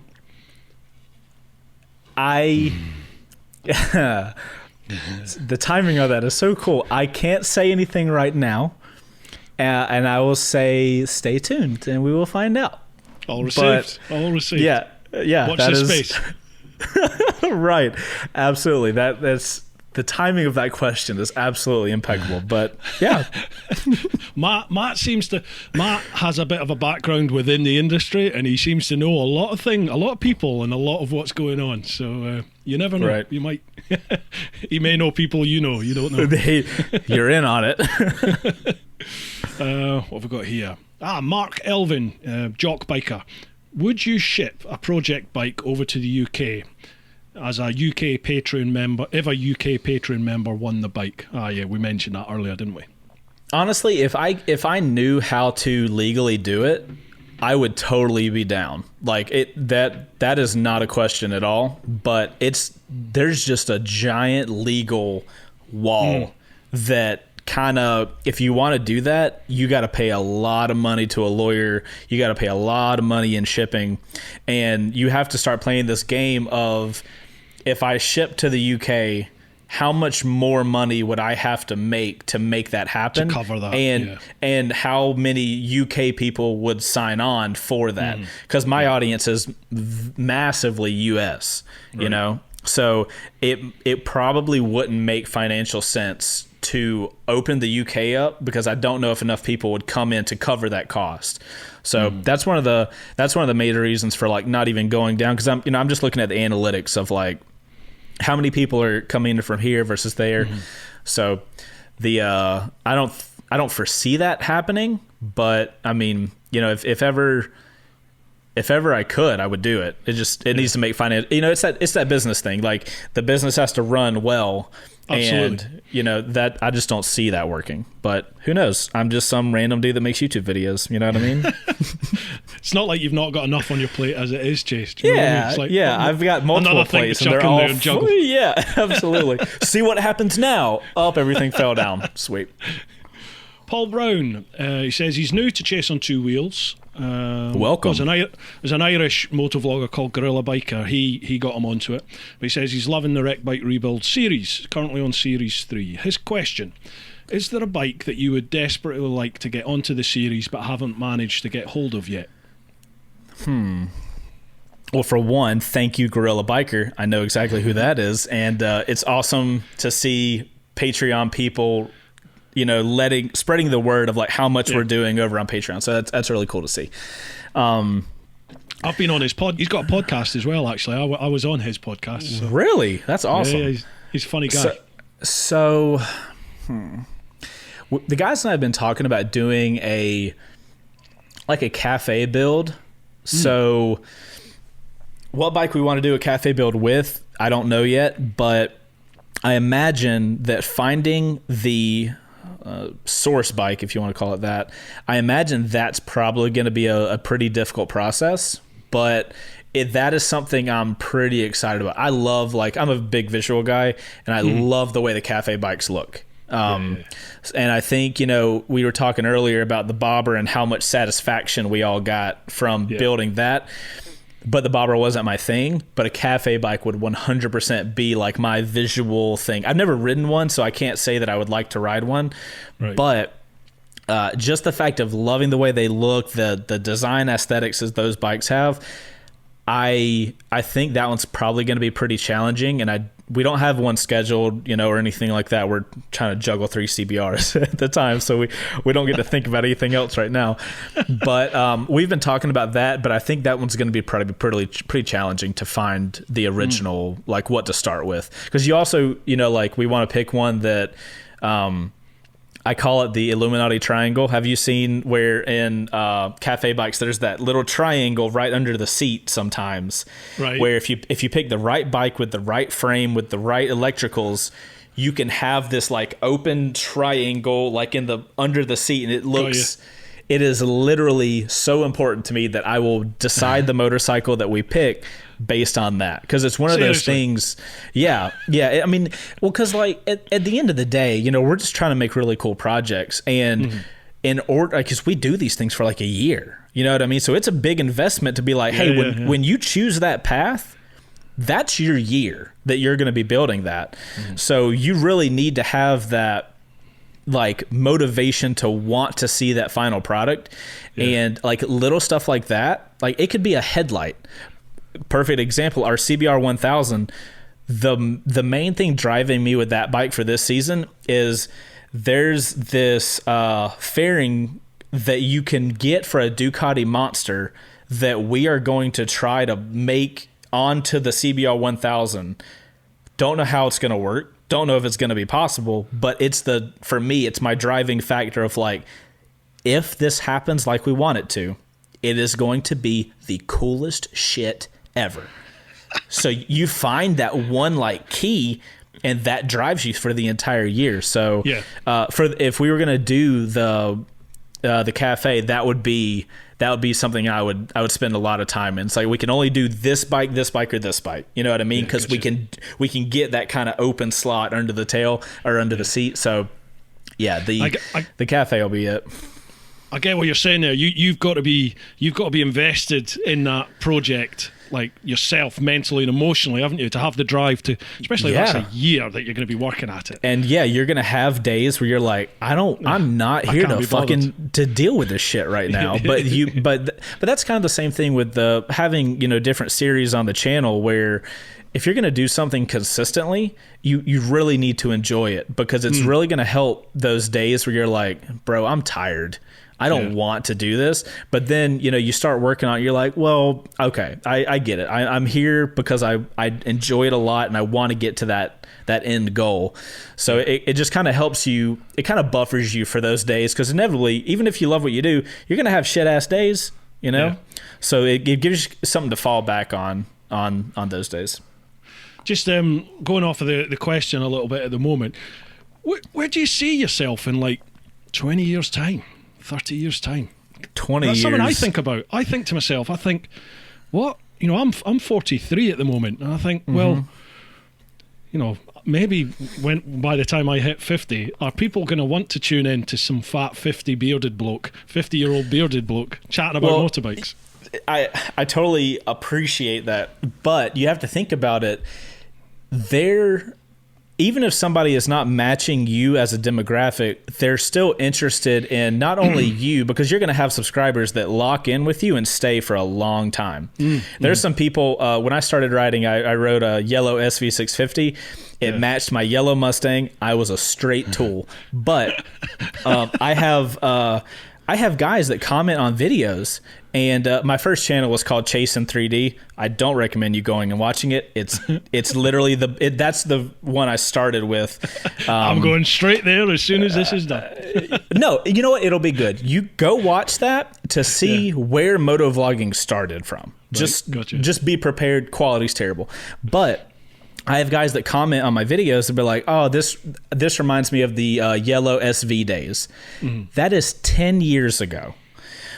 So you'll have people subscribe to you for a super long time, but you also have to remember that over time, your experiences are going to modify how you describe things and talk about things and do things. So you are a person that are going to evolve, and the people that are interested in that new perspective are also like, you're going to have new people constantly coming in, because they're like, you know, you're going to be a more mature guy who has more experience, and they don't want to watch some guy that doesn't know what he's fucking talking about. They want to watch a seasoned guy that knows what he's doing. So I think in that regard, I feel like you can make content indefinitely. You know what I mean? Because you're always going to have a valuable opinion. Interestingly, I run my channel, like, you know, I'm interested in all the camera stuff, but in the back of my head, I always have this like, What if shit hits the fucking fan, though? So especially now. So what I don't actively do this. It's a very passive thing, but I build my channel and the stuff I do and the way we film stuff in a way that, just for shits and giggles, let's just throw this out there. Literally tomorrow, YouTube puts this big announcement out. It's like, hi everyone, for whatever reason, we're shutting down. YouTube, we are going to cease to exist. Now, in a realistic world, another video platform would pop up and everybody would just migrate. But let's just say that video stuff, like we understand it, just goes away. Yeah. I have built our production to the point where, given 3 months-ish, I could shift to a full production company. I could, reach out to companies. I could reach out to car dealerships. Like, we have a full camera car rig. We can do some high level filming. So I kind of rest on that of like, if something happened and YouTube just went away, the amount of enjoyment still, working off that enjoyment thing of like, I get off on this fucking camera car shit, dude. It is so cool to see that level of a motorcycle moving on a highway with a camera that's not shaking at all. It's impressive when I watch it on yours. Dude, it blows me away. Every time I'm editing a first ride, I'm like, fuck yes, this is awesome. So I know we're moving in the right direction, but I love that stuff. So the closest I've got to that is the Insta 360 on the end of the selfie stick, bolted to the front of the bike, but it waves about like that, bouncing around everywhere. Let me go ahead and tell you, man. Let me ruin the pie for you. Quality doesn't matter shit. I do it because I enjoy it. A first ride, my old first rides get just as many views as my new first rides without a camera car. Now, when I'm figuring out my first ride videos, I'm like, oh yeah, I want people to be able to know what they're gonna look like from the cars, because people can admit it or not, they really give a shit about what they look like on their motorcycles. Absolutely. If they don't want, if they want to say that they don't care, that's fine, but they do. So my thought process is, okay, well, we're going to do something that differentiates us from the rest of the market. I don't know of anybody else that does camera cars on their first rides. So I'm like, okay, this will be perfect. This will be something that kind of makes ours unique, and that somebody would come to ours for that. But in the back of my head, I'm like, and if we go down this route, because it's expensive as fuck, it's taken us 4 years and a lot of work to get to the point where we can do this. But if something happened, I could wrap together a production company in a matter of weeks, and suddenly we're making professional videos. So I kind of rest on that. I hope we never have to do that, because right now we make whatever videos we want. There's not really a client end of it. So obviously it's far preferred to make whatever fucking videos we want. But definitely, if we had to, I fully believe I could take all my guys and we could really just hammer out a production company if we had to. Nice. Yeah, it's good logic behind that, man. That's the way to be. Absolutely. Right, last one of the Patreon questions. We're only going to make it through the patrons. I know, yeah, but there's still like another 3 platforms. Right, last one. Bolt Hole Biker. A lot of the US motovlog channels are very popular in the UK, but the opposite doesn't seem to be the case. What, in your opinion, do you think a British motovlog channel could do that would spark the interest of a US audience? Good question. That's a great question, and I've noticed that since the get-go. When I started, there was a couple guys that I'm still buddies with, Spicy 110. Oh yeah. Who's over there? Because he's been doing it a long ass time. And there was a guy I used to watch, Mr. Fish. Do you watch him? Chronicles of Mr. Fish. I don't think so. I used to watch a guy. This is super early days, like True OXO or something like that. Ooh, something along those lines. Super old channel. But I'm not really sure. I noticed it then that they would be like, for whatever reason, the views just don't come in. Like I said, though, the majority of my views are US market. So I don't know if it's the US motorcycle market doesn't know about it. I don't know if it's YouTube doesn't push the UK people to the US people. Or obviously they do to a level, but like not to the level that a US person gets pushed. And I've watched a ton of videos in the UK, and phenomenal content. 44 Teeth make phenomenal content, right? Amazing, aren't they? So I don't know what it is, but I feel like it's like I kind of feel like it's a back end YouTube thing. You know what I mean? But I'm sure there's a way to work the system to make it work for you. I just don't know what it is, you know? Yeah. I would say probably from my experience, 44 Teeth has the best strategy for it. Like they're making content that a ton of people are watching. So, you know, obviously their level of production is pretty high. So there's a lot of work to cover that ground. So how would an everyday UK motovlogger do it? I don't know.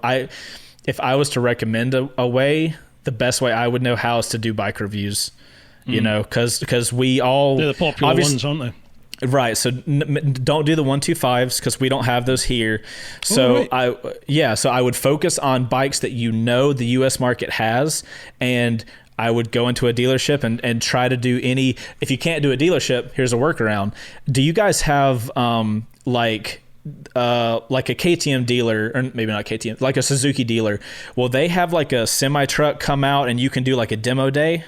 Do you have those? They go to like some of the really popular biker cafes during the summer. Right.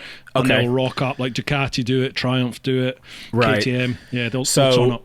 Right. So, you know, I don't know if a regular motorcycle dealer is going to let you just take bikes out. That you might have to build a relationship with that. But if you're trying to really push some views, I would go to every single demo day.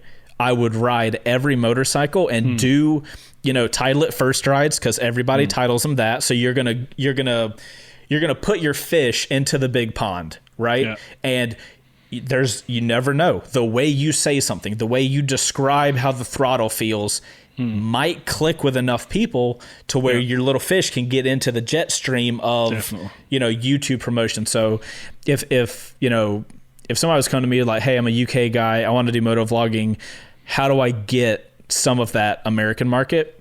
I would just say to do that. You know, that's probably the easiest way I could imagine to. I think really a lot of people don't appreciate A, the work involved, and B, the time that's involved. And like, you're talking years to start seeing any sort of general growth on your channel. Normally, you could be one of them that gets a video that triggers the algorithm, and it's just like, woof, off you go. Right. I mean, if you can do that, awesome. That's what you want. But most people like me, I've been doing this since 2012, but I've really only properly gone for it at least one vid a week since end of 2016. So even that is 3 and a bit years, you know, just constantly chugging away. And I think a lot of people think they're going to start this and within 6 months they'll have like 100,000 subs and companies will be throwing stuff at them. You knew. I mean, like you said though, like we're in a world, the motorcycle industry on YouTube is getting more popular. There are massive channels on there, so the audience is there for a viral hit to happen and for your channel to get triggered. Yes, absolutely. But if you're starting a channel with the wants to make money off of it, you're already in the wrong game. You're just you need to go get a regular job at a motorcycle dealership if you want to make money in the motorcycle industry. It needs to have at its core, you have a passion for motorcycles and you want to share your experiences. And as far as the time thing, it's a lot. So if you get into it wanting money, bro, you're gonna get hit in the face with life so hard, so fast. Yeah, but I mean, if you really enjoy motorcycles, I would go out and I'd be doing every damn demo day. But then what you do, another thing that in my experience has been extremely important that cannot be understated is you have to make consistent content. You can't do one video a month. The best case scenario is you make something every week. Obviously, when you're starting out, that's a lot, but as consistent as you can possibly be. So if we were making a battle plan, I'd be like, all right, so you said summertime, the biker cafes are having all the demo days.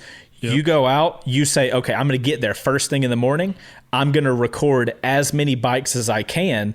And you have this like folder of content, and then you just sparse it out. One bike a week. You know what I mean? I would be willing to bet. I mean, obviously there's a lot of, you've got to learn how to talk to a camera and how to take people through an experience that you're having, which is a skill in itself, because you're trying to verbalize what you're feeling as you're feeling it. So there's a lot going on, but if you can get that down, I'd be willing to bet you could have a relatively successful UK channel, even given the added hurdle that you guys have that kind of like not locks you off from US, but like it's a tightrope that you guys have to walk. Yeah, I've noticed I'm starting to get, funnily enough, since I started to do the odd little Harley review, it seems to have obviously attracted some of the American market. So I've got a lot more of the American market now since I started doing the Harley. Well, so that's a good point then for the UK guys, is to focus. I guess that goes back to do the bikes that we have, and I've noticed the Harley YouTube guys do well. There's a massive market. So there's a massive market for that. So that could even be a better strategy. Do the bike reviews, but do Harleys. Yeah, I took out the BMW K1600, and that one did incredibly well in the States. Still does, and it's over a year old, and it's still one of my biggest earning vids. It's nuts. But we're lucky in the UK. I get a lot of Americans comment on this, that over there you can't do this. For us, we can just turn up at a dealership and go, I want to take out a ZX10. You got a ZX10 for a test? And dealerships just give you their demo bike and off you go. You give you a license. Yeah, we are really lucky because most places will let you do that. Oh, in that case, you're solid. So that's one of the reasons I did that. That's one of the reasons I started my first Stride series, is because I mean, the first conversation of like this young YouTube guy coming into this massive ass dealership and be like, you know what you guys should do? You should let me ride a motorcycle around for an hour and a half or 2 hours, and I'll make a YouTube video about it, and it'll be worth it. So I got super lucky that they were like, yeah, that's not a fucking terrible idea.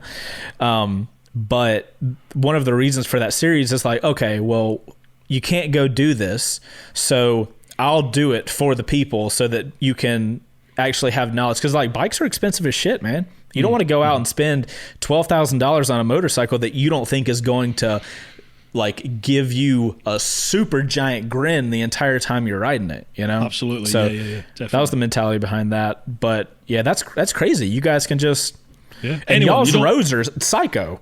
I would like anyone can do it. I'm not talking about if you're a YouTuber. Anyone off the street can go into a bike dealership here in the UK and say, have you got a demo of the CBR 1000, the GS, the whatever you want to take out, if they have it in the shop. If they've got a demo bike, they'll go, just give us your license, and you get it for half hour, an hour, however long. Dude, that's so cool. Nuts. Good for you guys. Good for y'all. Right, I'm conscious of the time. Have you got time for one more question? Let's do. All right, final question. Here we go. Right. Okay, I'm going to go to Instagram. So TeapotOne Insta. I will just one question. I will randomly select one question. So let's scroll through because there's shed loads, and we'll land on there. Right. Right. Go. This is from Dinger1011. Question is Brian a bit of a diva to work with, and how pissed off do you get when he lords his experience and knowledge over you?